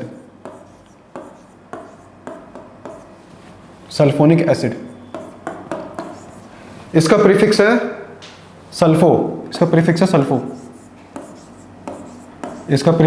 सल्फो। ठीक है। नेक्स्ट है मेरा, अब देखो सुनो, अब जो मैं फंक्शनल ग्रुप लूंगा वो सारे फंक्शनल ग्रुप कार्बोक्सिलिक एसिड के डेरिवेटिव्स होंगे। अब जो मैं फंक्शनल ग्रुप लूंगा वो सारे के सारे फंक्शनल ग्रुप कार्बोक्सिलिक एसिड के डेरिवेटिव्स होंगे। डेरिवेटिव्स क्या होते हैं, डेरिवेटिव्स क्या होते हैं, कार्बोक्सिलिक एसिड के कुछ डेरिवेटिव्स होते हैं। डेरिवेटिव्स मतलब ऐसे कंपाउंड जो कि कार्बोक्सिलिक एसिड से ही बने हो, उन कंपाउंड्स को बोलूंगा कार्बोक्सिलिक एसिड के डेरिवेटिव्स। ठीक है, तो पहला कौन सा कंपाउंड है जो कि कार्बोक्सिलिक एसिड से बना है, तो पहला मेरा कंपाउंड है जो कि कार्बोक्सिलिक एसिड से बना है। लेकिन उससे पहले मैं जरा एक चीज लिखूंगा यहाँ पर, derivatives of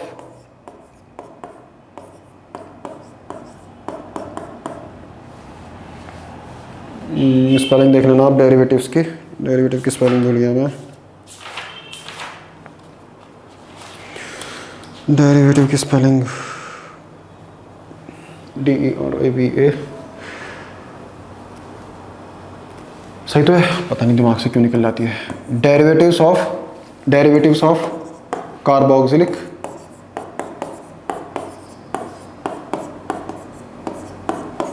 acid, derivatives of carboxylic acid. ठीक है, तो फर्स्ट मेरा डेरिवेटिव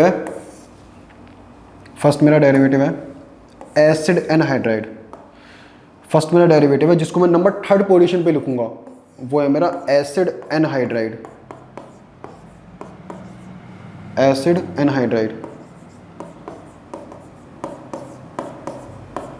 एसिड एनहाइड्राइड। इसका स्ट्रक्चर है R C double bond O R dash C double bond O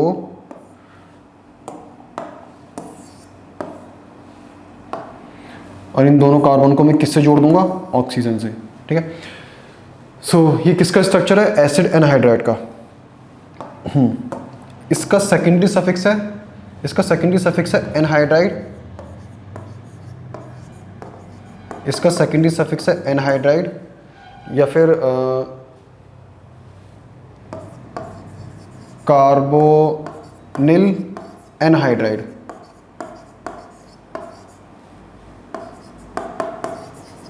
यह इसका एक और सेकेंडरी सफिक्स हो सकता है, कौन सा, एल्किनोइक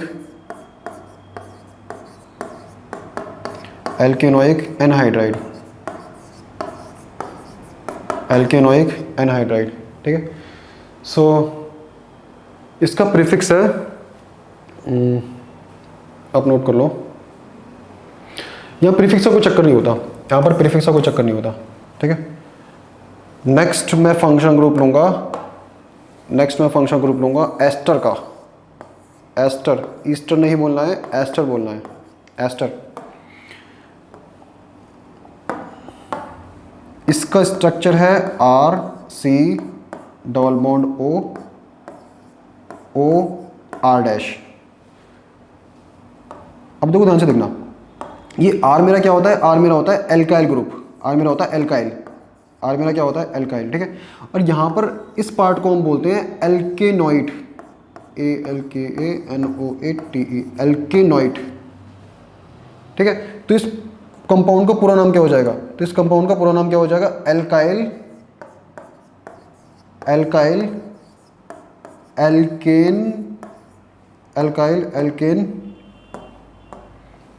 एल्काइल एल्केनोइड।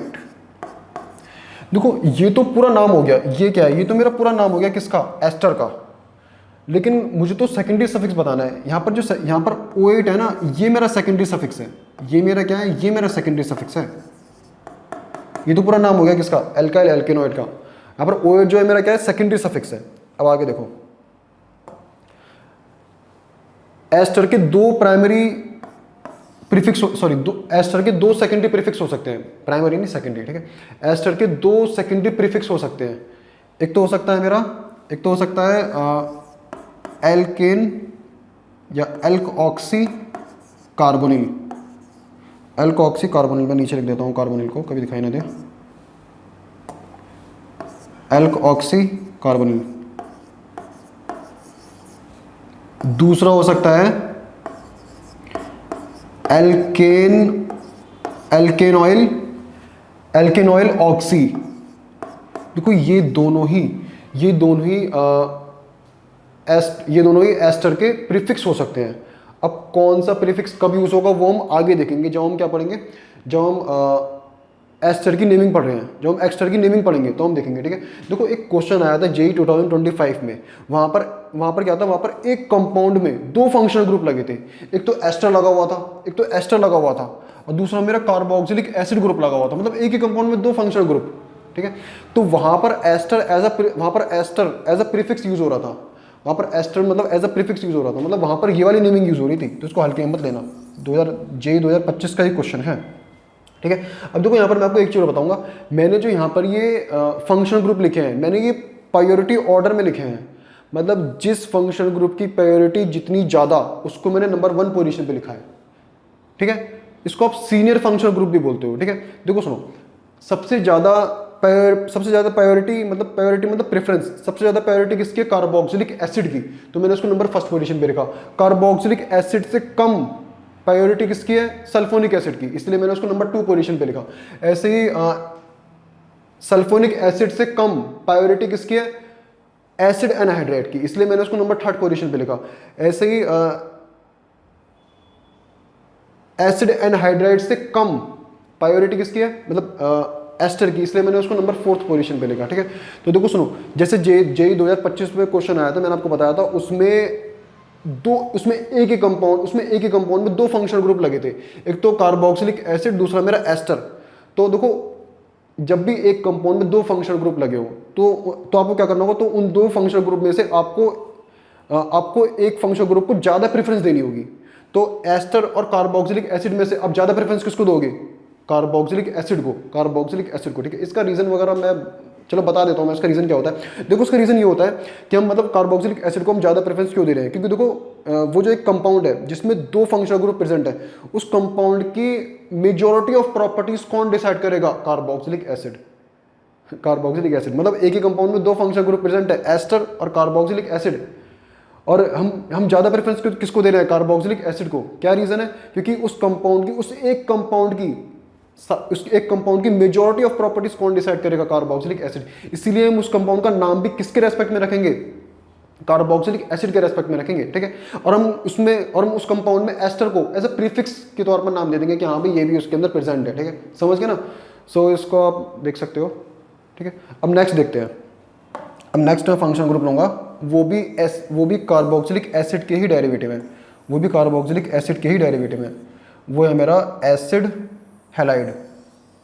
हैलाइड, इसको मैं नंबर 5th पोजीशन पे लिखूंगा, वो मेरा एसिड हैलाइड कार्बोक्सिलिक एसिड का डेरिवेटिव होता है। एसिड हैलाइड ऐसा कंपाउंड जिसमें एसिड भी प्रेजेंट हो, ऐसा कंपाउंड जो एसिड भी हो और उसके अंदर हैलोजन भी हो, ठीक है। तो नंबर 5th पोजीशन पे मैं जिस कंपाउंड को लिखूंगा वो मेरा होगा एसिड हैलाइड।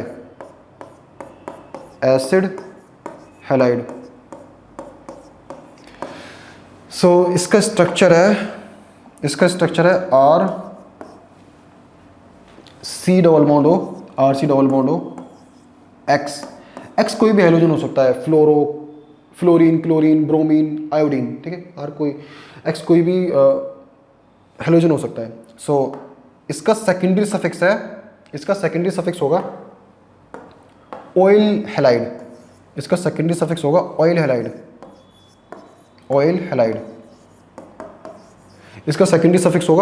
ऑयल हैलाइड, या फिर एक और इसका सेकेंडरी सफिक्स हो सकता है कार्बोनिल हैलाइड, ठीक है। इसका प्रीफिक्स होगा हेलो कार्बोनिल। इसका सेकेंडरी प्रीफिक्स भी कौन सा, सेकेंडरी प्रीफिक्स कौन सा होगा, हेलो कार्बोनिल। इसका सेकेंडरी प्रीफिक्स होगा हेलो कार्बोनिल, ठीक है। नेक्स्ट मैं फंक्शनल ग्रुप लूंगा एसिड अमाइड का। इसका स्ट्रक्चर है R C double bond O NH2। Acid का आप रिएक्शन अमोनिया से करा देना और पानी को निकाल देना, तो आपका क्या बन जाएगा, एसिड अमाइड बन जाएगा, ठीक है। ये इसका स्ट्रक्चर है। हाँ, इसका सेकेंडरी प्रीफिक्स होगा अमाइड, इसका सेकेंडरी प्रीफिक्स होगा अमाइड, इसका सेकेंडरी प्रीफिक्स होगा, सॉरी सेकेंडरी सफिक्स होगा इसका अमाइड। या अब इसका एक और सेकेंडरी प्रीफिक्स हो सकता है कार्बोक्स अमाइड, कार्बोक्स अमाइड, ठीक है, कार्बोक्स अमाइड। इसका प्रीफिक्स होगा, इसका प्रीफिक्स होगा कार्बा MOYL, कार्बोमॉइल, सेकेंडरी प्रीफिक्स इसका। सेकेंडरी सफिक्स इसका क्या होगा अमाइड या कार्बोक्स अमाइड। कौन सा कब यूज होगा वो हम आगे देखेंगे। इसका प्रीफिक्स इसका प्रीफिक्स क्या होगा कार्बाम ऑयल, ठीक है, समझ गए होगे ना। तो देख लो आप।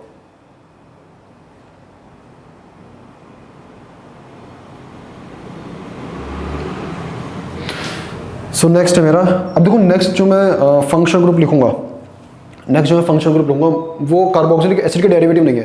कार्बोक्सिलिक एसिड के डेरिवेटिव हमको केवल इतने ही देखने थे, ठीक है। अब नेक्स्ट मेरा फंक्शन ग्रुप होगा साइनाइड, नेक्स्ट मेरा फंक्शन ग्रुप होगा साइनाइड। तो मैं इसको हटा देता हूँ क्योंकि कार्बोक्सिलिक एसिड के डेरिवेटिव्स हमको इतने ही देखने थे।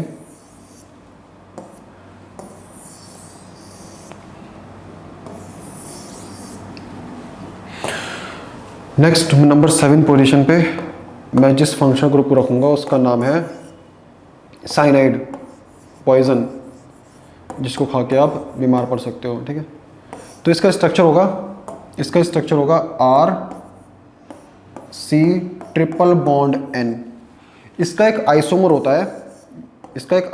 है, जिसका नाम होता है आइसोसाइनाइड, जिसका नाम होता है आइसोसाइनाइड।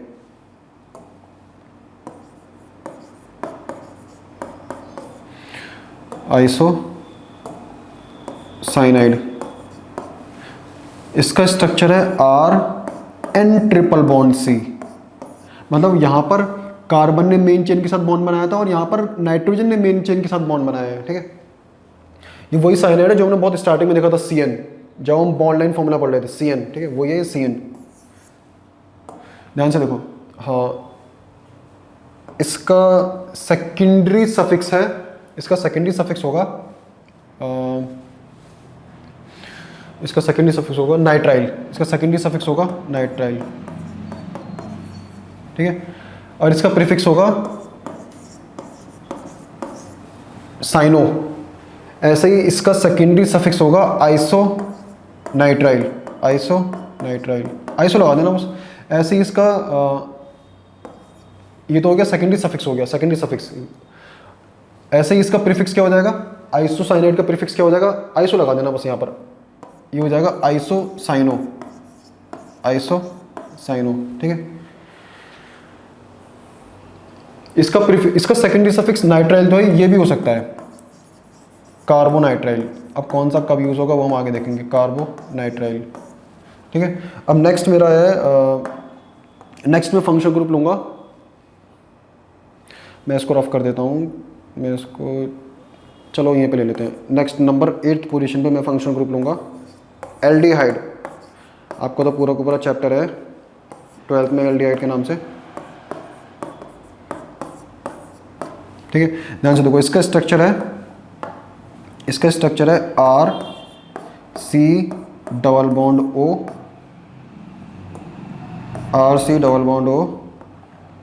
OH। इसके बाद में फंक्शनल ग्रुप लूंगा कीटोन का फंक्शनल ग्रुप लूंगा मैं, कीटोन। ये होता है मेरा, इसका स्ट्रक्चर है RC डबल बॉन्ड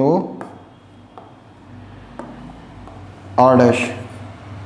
देखो ध्यान से देखो एल्डिहाइड और कीटोन में दोनों में ये वाला स्पीसीज सेम रहता है, फर्क क्या होता है, फर्क ये होता है कि भाई एल्डिहाइड के एक साइड में एल्काइल ग्रुप लगाया, R क्या है मेरा एल्काइल ग्रुप, एल्डिहाइड के एक साइड में क्या लगा है आपका एल्काइल ग्रुप और दूसरी साइड में क्या लगा हुआ है हाइड्रोजन। लेकिन कीटोन के दोनों साइड में क्या लगा हुआ है आपका एल्काइल ग्रुप। आर क्या होता है? Alkyl group. मैंने यहाँ पर डैश क्यों लगा दिया? क्योंकि हो सकता है दो अलग अलग एल्काइल ग्रुप लगे हो सकता है यहाँ पर मिथाइल लगाओ, यहाँ पर इथाइल लगाओ, दो सेम भी हो सकते हैं, हो सकता है यहाँ पर मिथाइल लगाओ, यहाँ पर भी मिथाइल हो, ठीक है। तो दोनों में फर्क है, दोनों में फर्क है भाई, एल्डिहाइड के एक साइड में क्या होता है? मिथाइल होता है, दूसरी साइड में सॉरी एल्डिहाइड के एक साइड में क्या होता है? एल्काइल ग्रुप होता है, दूसरी साइड में हाइड्रोजन होता है। कीटोन की दोनों साइड में आपका एल्काइल ग्रुप होता है, कीटोन की दोनों साइड में आपका एल्काइल ग्रुप होता है। एल्काइल ग्रुप सेम भी हो सकता है, डिफरेंट भी हो सकता है, समझ गए ना। अब देखो सुनो, एल्डिहाइड का सेकेंडरी सफिक्स क्या होता है? अल। एल्डिहाइड का सेकेंडरी सफिक्स क्या होता है? अल। कीटोन का सेकेंडरी सफिक्स क्या होता है? कीटोन का सेकेंडरी सफिक्स क्या होता है? ऑन। कीटोन का सेकेंडरी सफिक्स क्या होता है? ऑन। बहुत सिंपल है, तो वैसे आगे आपको अपना आप याद हो जाएगा, इतनी बार आएगा ये, ठीक है। हाँ, एल्डिहाइड का सेकेंडरी प्रीफिक्स क्या होगा? इसका सेकेंडरी प्रीफिक्स क्या होगा? फॉर्माइल,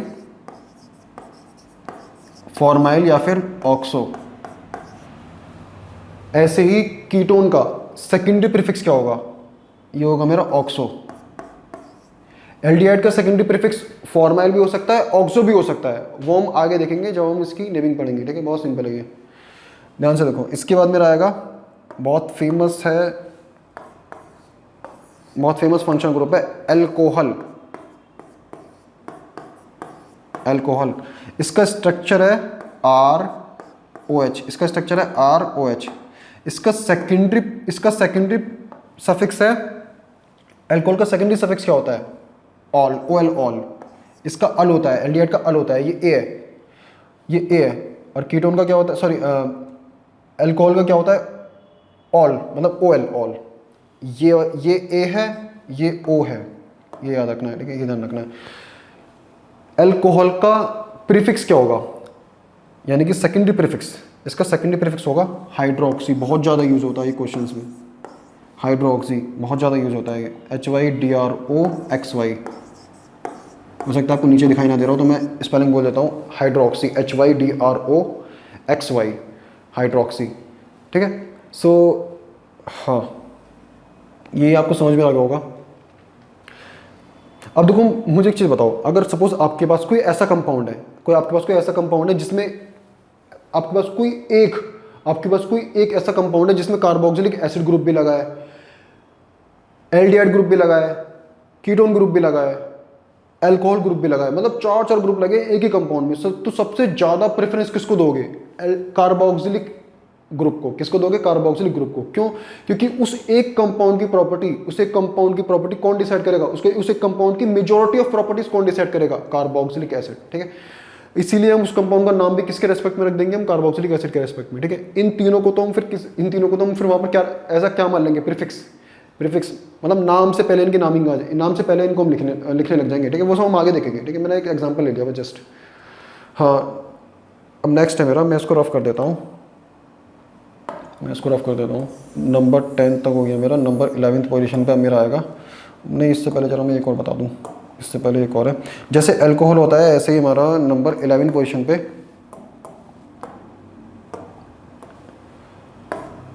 एक और होता है थायो अल्कोहल।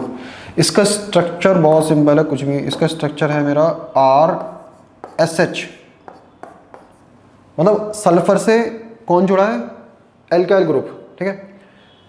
इसका सेकेंडरी सफिक्स होगा थायोल, THIOL। इसका प्रीफिक्स होगा मरकैप्टो, MERCAPTO। स्पेलिंग देख लेना, मैं स्पेलिंग बोल देता हूँ, MERCAPTO। ये दिखाई दे रहा है ना? आई थिंक दिखाई दे रहा है, ठीक है। नोट कर लेना आप, ठीक, समझ गए ना? मैं चेक कर लेता हूँ, सही चल लेना। हाँ सही चल रहे हैं, हाँ करेक्ट, सही चल रहे हैं, हाँ करेक्ट है। ध्यान से देखो, इसको आप देख लो, मैं फिर रफ कर देता हूँ। Now observe this, I am going to rough.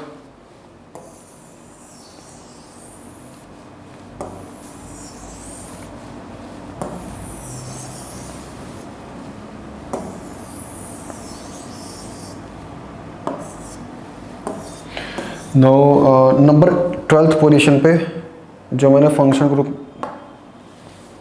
लिया है वो होगा मेरा अमीन।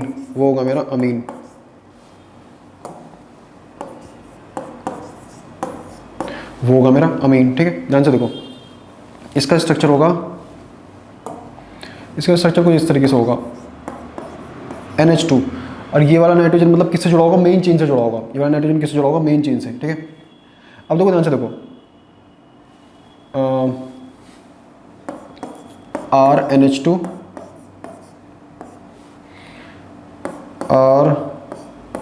RNHR, एक ये भी हो सकता है RNR, नीचे भी क्या लगा हुआ है मेरा, R लगा हुआ है। ठीक है, अब देखो ध्यान से देखो, पहले तो जरा मैं यहाँ पर इसका सेकेंडरी सफिक्स लिख देता हूँ। इसका सेकेंडरी सफिक्स हो जाएगा अमीन, और इसका प्रीफिक्स हो जाएगा अमीनो, इसका प्रीफिक्स हो जाएगा अमीनो। ठीक है, अब देखो ये तो मैं आपको बता ही चुका हूँ, ये मेरा क्या है, ये मेरा तीनों ही अमीन है। ये मेरा प्राइमरी अमीन है, ये मेरा सेकेंडरी अमीन है, ये मेरा टर्शरी अमीन है। ठीक है, मैं लिख देता हूँ ये क्या है मेरा, ये मेरा प्राइमरी अमीन है, ये मेरा प्राइमरी अमीन है, ये मेरा सेकेंडरी, क्योंकि देखो यहाँ पर नाइट्रोजन जो है कितने कार्बन से जुड़ा है, 2। R क्या है मेरा, कार्बन, R मेरा कार्बन ही है। R एल्काइल ग्रुप होता है, और एल्काइल ग्रुप क्या हो सकता है, मिथाइल हो सकता है, इथाइल हो सकता है। तो मिथाइल इथाइल क्या है, कार्बन ही तो है। ठीक है, सो अब ये मेरा क्या है 3 डिग्री अमीन, ये मेरा क्या है 3 डिग्री अमीन। इसकी नेमिंग वगैरह सब हम बाद में आगे देखेंगे। ठीक है, बस अब एक लास्ट रो देख लो, अब एक लास्ट रो देख लो, जिसको मैं नंबर 13 पोजीशन पे लिखूंगा। इसके ऊपर JEE 2012 में भी एक क्वेश्चन आया था। ठीक है, ये है मेरा इपॉक्सी, इपॉक्सी। इसकी स्ट्रक्चर देखो कुछ इस तरीके से होती है, इसकी स्ट्रक्चर कुछ इस तरीके से होती है। यहाँ पर दोनों कॉर्नर पे कौन बैठा है, यहाँ पर दोनों कॉर्नर पे कौन बैठा है, कार्बन।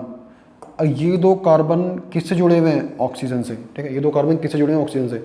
JEE में मतलब क्वेश्चन आया था, JEE 2012 में एक क्वेश्चन आया था, इपॉक्सी के ऊपर आया था। मतलब उन्होंने क्या करा था, उन्होंने इपॉक्सी लिया था और यहाँ पर एक क्या लगा दिया था, डंडा लगा दिया था। डंडा का मतलब मिथाइल। तो उसको भी हम आगे देखेंगे जब हम इपॉक्सी की नेमिंग पढ़ेंगे। सो इसको आप देख लो, आगे बढ़ते हैं हम। सो हम जितने भी हमको फंक्शनल ग्रुप पढ़ने थे वो सभी हमने फंक्शनल ग्रुप पढ़ लिए हैं। ठीक है, अब हम आगे देखते हैं। हाँ, अब हम आगे क्वेश्चंस देखेंगे। JEE में जो क्वेश्चंस आ चुके हैं, JEE में और नीट में भी आए हैं, ध्यान से देखना। देखो बहुत सिंपल क्वेश्चंस हैं। अब देखो इसका आपको प्रायोरिटी ऑर्डर आपको याद होना चाहिए, इसका आपको प्रायोरिटी ऑर्डर आपको याद होना चाहिए। मैं एक बार प्रायोरिटी ऑर्डर लिख देता हूँ, मैं एक बार प्रायोरिटी ऑर्डर लिख देता हूँ। सबसे पहले आप किसको सबसे ज़्यादा प्रेफरेंस देते हो, कार्बोक्सिलिक एसिड को। ये कौन सा ग्रुप है, कार्बोक्सिलिक एसिड। सबसे ज़्यादा प्रेफरेंस किसको देते हो आप, कार्बोक्सिलिक एसिड को। फिर दूसरे नंबर पे किसको प्रेफरेंस देते हो आप, सल्फोनिक एसिड। दूसरे नंबर पे किसको प्रेफरेंस देते हो आप, सल्फोनिक एसिड, SO3H। तीसरे नंबर पे किसको प्रेफरेंस देते हो आप, एसिड एनहाइड्राइड, एसिड एनहाइड्राइड। भैया वो तो उसका स्ट्रक्चर तो बहुत बड़ा हो जाएगा, मैं यहाँ पे लिख देता हूँ NHYDRIDE। चौथे नंबर पे आप किसको प्रेफरेंस देते हो, मतलब चौथे नंबर पे आप किसको रखते हो, एस्टर को। किसको, एस्टर को। एस्टर की मैं स्ट्रक्चर लिख देता हूँ RCOOR'। ठीक है, अब आप 5वें नंबर पे आप किसको प्रेफरेंस देते हो, 5वें नंबर पे आप किसको रखते हो, एसिड अमाइड, यानी कि acid halide, acid halide RC'(X). ठीक है, X आपका कुछ भी हो सकता है, कार्बन, क्लोरीन, ब्रोमीन, आयोडीन। ठीक है, X कुछ भी हो सकता है, फ्लोरीन हो सकता है, क्लोरीन हो सकता है, ब्रोमीन हो सकता है, आयोडीन हो सकता है। ठीक है, समझ गए ना। इसके बाद आप किसको प्रेफरेंस दोगे, एसिड अमाइड, यानी कि RC'(O)NH2। ठीक है, इसके बाद आप किसको प्रेफरेंस दोगे, इसके बाद आप किसको प्रेफरेंस दोगे, कितने हो गए, 6 हो गए ना। 7वें पे ये 7वें पे कौन सा था भाई, 6 हो गए, एसिटाइल हो गया। हाँ, अरे वही पॉइजन, साइनाइड। साइनाइड का मैं स्ट्रक्चर लिखूंगा RC'(N)। और इसका एक और आइसोमर था, उसको भी मैं लिख देता हूँ, RN'(C). फिर इसके बाद आप किसको प्रेफरेंस देते हो, एल्डिहाइड को किसको प्रेफरेंस देते हो, एल्डिहाइड को, यानी कि RCHO, यानी कि RCHO, मैं यहाँ पर R को हटा देता हूँ, चलो मैं आपको R को हटा देता हूँ, मैं लिख दूँ यहाँ पर CHO लिख देता हूँ, CHO, या आप ऐसे भी लिख सकते हो C डबल बॉन्ड OH, इसको आप शॉर्ट में ऐसे लिखते हो CHO, CHO, देखो CHO तो है ये, एक कार्बन, एक हाइड्रोजन और एक ऑक्सीजन, CHO। फिर इसके बाद आप किसको प्रेफरेंस देते हो, फिर इसके बाद आप किसको प्रेफरेंस देते हो, इसके बाद मैं यहाँ से लिख, मैं देखो यहाँ पे लिख रहा हूँ, मैं यहाँ पे लिख रहा हूँ, देखो इसके बाद मैं यहाँ पे लिख रहा हूँ, इसके बाद मैं यहाँ पे लिख रहा हूँ एल्डिहाइड के बाद। अब एल्डिहाइड, अब हम एल्डिहाइड से कम प्रेफरेंस किसको देते हैं, कीटोन को। देखो ये ग्रुप कीटोन होता है R, चलो यहाँ भी R लगा ही दो, ठीक है, RCOR', ये मेरा क्या है, कीटोन। हाँ डबल बॉन्ड ऊपर कार्बन के साथ डबल बॉन्ड को दिखा देना, ऊपर कार्बन डबल बॉन्ड ऑक्सीजन को दिखा देना, ठीक है। अब यहाँ पर जगह कम है तो इसलिए दिखा नहीं रहा मैं, ठीक है। अब इसके बाद आप इसके बाद आप कम प्रेफरेंस किसको देते हो, कीटोन के बाद, कीटोन से कम प्रेफरेंस किसको देते हो आप, अल्कोहल को, यानी कि ROH, यानी कि ROH, बस बहुत है इतने, ठीक है। अब आप देख लेना, बहुत है ये। अब देखो इस क्वेश्चन को देखो, हाँ अब इस क्वेश्चन को देखो आप, हाँ इसमें आपसे बोला है डिक्रीजिंग ऑर्डर बताना है किसका, decreasing order of priority of functional group in the naming of an organic compound as per IUPAC system, ठीक है। अब देखो ध्यान से देखो, COOH सबसे ज़्यादा हम प्रेफरेंस किसको देते हैं, COOH को ही देते हैं, तो हो सकता है सही हो, ठीक है। अब देखो ध्यान से देखो, CONH2 कहाँ है, CONH2 तो भैया CONH2 ये मेरा क्या है, ये मेरा एसिड अमाइड, एसिड अमाइड मेरा ये रहा, देखो ये रहा एसिड अमाइड, एसिड अमाइड मेरा ये रहा, ठीक है। तो अभी तक तो सही लग रहा है भाई, सबसे ज़्यादा प्रेफरेंस कार्बोक्सिलिक COOH को, उससे कम इसको। अब COCl क्या है मेरा, एसिड हैलाइड, ये रहा एसिड हैलाइड, COCl देखो ये रहा Cl, ये मेरा क्या है, एसिड हैलाइड। भैया गड़बड़ हो गया है, तो आपने इसको ज़्यादा प्रेफरेंस दी थी किससे, इससे, लेकिन देखो रियलिटी में तो उल्टा है। ये मेरा क्या है, ये मेरा है एसिड अमाइड, ये मेरा है एसिड हैलाइड, आपने एसिड अमाइड को ज़्यादा प्रेफरेंस दी थी किससे, एसिड हैलाइड से, तो ये तो गलत हो गया, ठीक है। तो फर्स्ट ऑप्शन तो गलत हो गया, ठीक है। तो देखो अगर ये वाला ऑप्शन गलत है, क्योंकि देखो अगर देखो ये वाला ऑप्शन गलत है, क्योंकि देखो ये नहीं होना चाहिए, ठीक है, ये नहीं होना चाहिए। सो देखो अब आप किसको देखोगे, सेकंड ऑप्शन देखो, देखो सेकंड ऑप्शन में सही है, COCl को आपने ज़्यादा प्रेफरेंस दी किससे, CONH2 से, ठीक है। तो ये तो सेकंड ऑप्शन में ये तो सही है। अब ये मेरा क्या है, ये मेरा हाँ ये मेरा क्या है, ये मेरा है सल्फोनिक एसिड, देखो दूसरे नंबर पे है ये रहा, तो ये तो सही है भाई, ये इसकी प्रेफरेंस सबसे ज़्यादा होगी, कार्बोक्सिलिक एसिड तो यहाँ पर है ही नहीं। उससे कम प्रेफरेंस किसकी होगी, COCl की, सही है, COCl की। उससे कम किसकी होगी, इसकी होगी, करेक्ट है। और उससे कम किसकी होगी, साइनाइड की, देखो ये रहा CN, साइनाइड की। तो ये वाला ऑर्डर क्या है, करेक्ट, ये वाला ऑर्डर क्या है, correct. So option B is correct.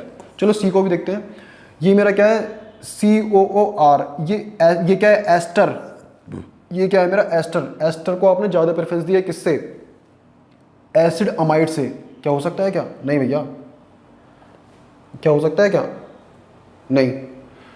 तो ये ऑप्शन क्या हो गया, गलत, ठीक है। हाँ इसको देखो, कार्बोक्सिलिक एसिड को आपने सबसे ज़्यादा प्रेफरेंस दिया, ये तो सही है।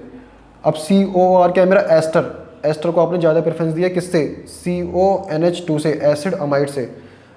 एसिड अमाइड का है मेरा, एस्टर तो मेरा देखो ये रहा, एस्टर तो मेरा बहुत नीचे है, कहाँ गया, नहीं एस्टर इतना नीचे भी नहीं, देखो ये रहा एस्टर, ये रहा मेरा एस्टर, ये रहा मेरा एस्टर। एस्टर को आपने ज़्यादा प्रेफरेंस दिया किससे, ये मेरा क्या है, एसिड अमाइड। हाँ करेक्ट है, देखो रहा एसिड अमाइड, एसिड अमाइड से ज़्यादा प्रेफरेंस दिया आपने इसको, ठीक है। अब एसिड, अब देखो इन दोनों में गड़बड़ हो गया, आपने एसिड अमाइड को आपने ज़्यादा प्रेफरेंस दी थी किससे, एसिड हैलाइड से। ये मेरा एसिड हैलाइड है, ये मेरा एसिड अमाइड है।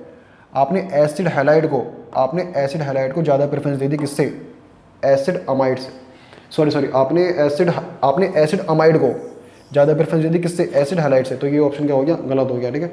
तो ये क्वेश्चन सिंपल है, बिल्कुल भी टफ नहीं है, ठीक है, आप आसानी से कर लोगे। तो इसका ऑप्शन क्या है, इसका बी ऑप्शन करेक्ट है, इसका बी ऑप्शन इज करेक्ट, ठीक है, करेक्ट। ध्यान से देखो, अब नेक्स्ट क्वेश्चन देखते हैं, हम नेक्स्ट क्वेश्चन देखते हैं, नेक्स्ट क्वेश्चन देखेंगे हम। चलो ये वाला देखते हैं, नेक्स्ट क्वेश्चन ये वाला देखते हैं, ध्यान से देखना। देखो बहुत सिंपल है ये, सबसे ज़्यादा प्रेफरेंस किसको दिया आपने, कार्बोक्सिलिक एसिड को, ठीक है, कोई दिक्कत नहीं है। अब उससे कम प्रेफरेंस किसको दिया आपने, सल्फोनिक एसिड को, करेक्ट है, कोई दिक्कत नहीं है। फिर उससे कम प्रेफरेंस आपने किसको दिया, एसिड अमाइड को, एसिड अमाइड, देखो ये रहा एसिड अमाइड। अब इससे कम प्रेफरेंस आपने किसको दिए, एल्डिहाइड को, बिल्कुल करेक्ट है, ऑर्डर बिल्कुल सही है, तो A option is correct, A option is correct. और भी चेक कर लो, देखो यहाँ पर देखो कार्बोक्सिलिक एसिड को दूसरे नंबर पे रखा है, गलत हो गया, कार्बोक्सिलिक एसिड तो नंबर 1 पे आता है, यहाँ देखो इसको नंबर सेकंड पोजीशन पे रखा है, गलत, यहाँ तो 4th पोजीशन पे रख दिया, गलत हो गया भाई, सारे ऑप्शन गलत है ये, मतलब ए ऑप्शन को छोड़ के बाकी के सारे ऑप्शन क्या है, गलत, ठीक है, समझ गए ना। तो इस तरीके से ये तो बहुत सिंपल था, कुछ भी नहीं था इसमें, इससे पहले वाला भी सिंपल था, आपको थोड़ा फोकस से करना था। अब ध्यान से देखो, ये एक और क्वेश्चन है, इसको देखते हैं हम, ये एक और क्वेश्चन है,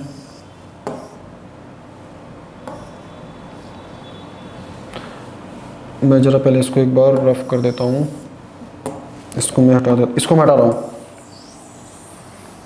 इसको मैं हटा देता हूँ।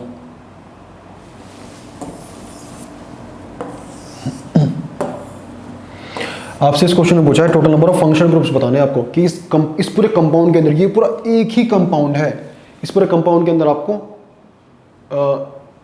ये बताना है कि इस पूरे कंपाउंड के अंदर टोटल नंबर ऑफ कितने फंक्शनल ग्रुप्स हैं, ठीक है। तो देखो यहाँ पर कौन कौन से फंक्शनल ग्रुप्स हैं, देखते हैं। देखो ये मेरा क्या है, CO, ये क्या है, कार्बन है, यहाँ पर कौन बैठा है, कार्बन, COH, COH, ये मेरा क्या है, एल्डिहाइड, ये मेरा क्या है, एल्डिहाइड ग्रुप, ये मेरा क्या है, एल्डिहाइड ग्रुप। तो एक तो फंक्शन ग्रुप ये हो गया, ये मेरा क्या है, ये मेरा है एल्डिहाइड ग्रुप, यानी कि RC⋯OH, RCHO, ऐसे भी लिख सकते हो, ये मेरा क्या है, एल्डिहाइड,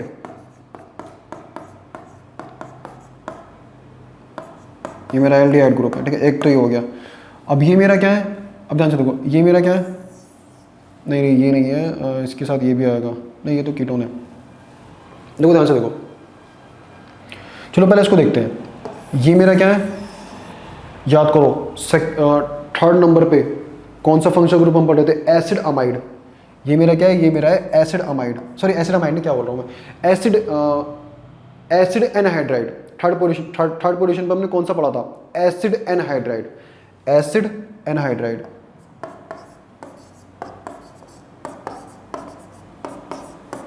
एसिड एनहाइड्राइड, ठीक है। अब देखो ध्यान से देखो, ये मेरा कौन सा फंक्शन ग्रुप है, ये वाला कौन सा फंक्शन ग्रुप है, याद करो, ये वाला कौन सा फंक्शन ग्रुप था, ये था मेरा RC⋯ONH2, बस यहाँ पर इतना फर्क है, यहाँ पर एक हाइड्रोजन है, यहाँ पर एक हाइड्रोजन है और यहाँ पर 2 हाइड्रोजन है, यहाँ पर मैंने क्या करा है, यहाँ पर एक हाइड्रोजन को हटाकर कोई और मैंने स्पीसीज लगा दिया, ठीक है। तो ये मेरा क्या है, ये मेरा है एसिड अमाइड, ये मेरा क्या है, एसिड अमाइड, ये मेरा है एसिड अमाइड, ये मेरा है एसिड अमाइड। अब देखो ये मेरा क्या है, COOH, ये मेरा क्या है, RCOOH, ये मेरा क्या है, ये मेरा है carboxylic acid, carboxylic acid, carboxylic acid, ठीक है, समझ गए नहीं समझ गए, आगे होगा, ठीक है। अब देखो ध्यान से देखो, कितने हो गए, 1 2 3 4, हाँ ठीक है ठीक है ठीक है ठीक है,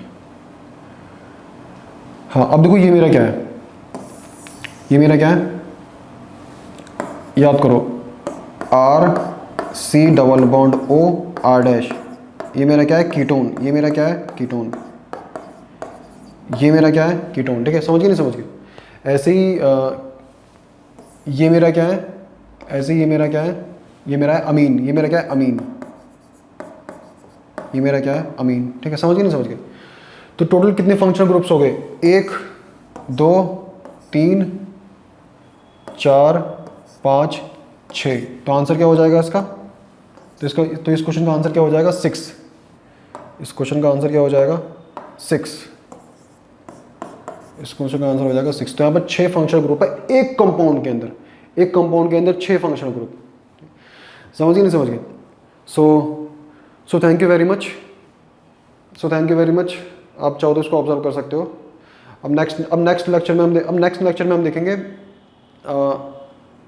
एल्केन की नेमिंग देखेंगे, हम कॉम्प्लेक्स सब्स्टिट्यूएंट के बारे में बात करेंगे, ठीक है। तो नेक्स्ट लेक्चर में मिलते हैं हम, ठीक है। तो so thank you very much.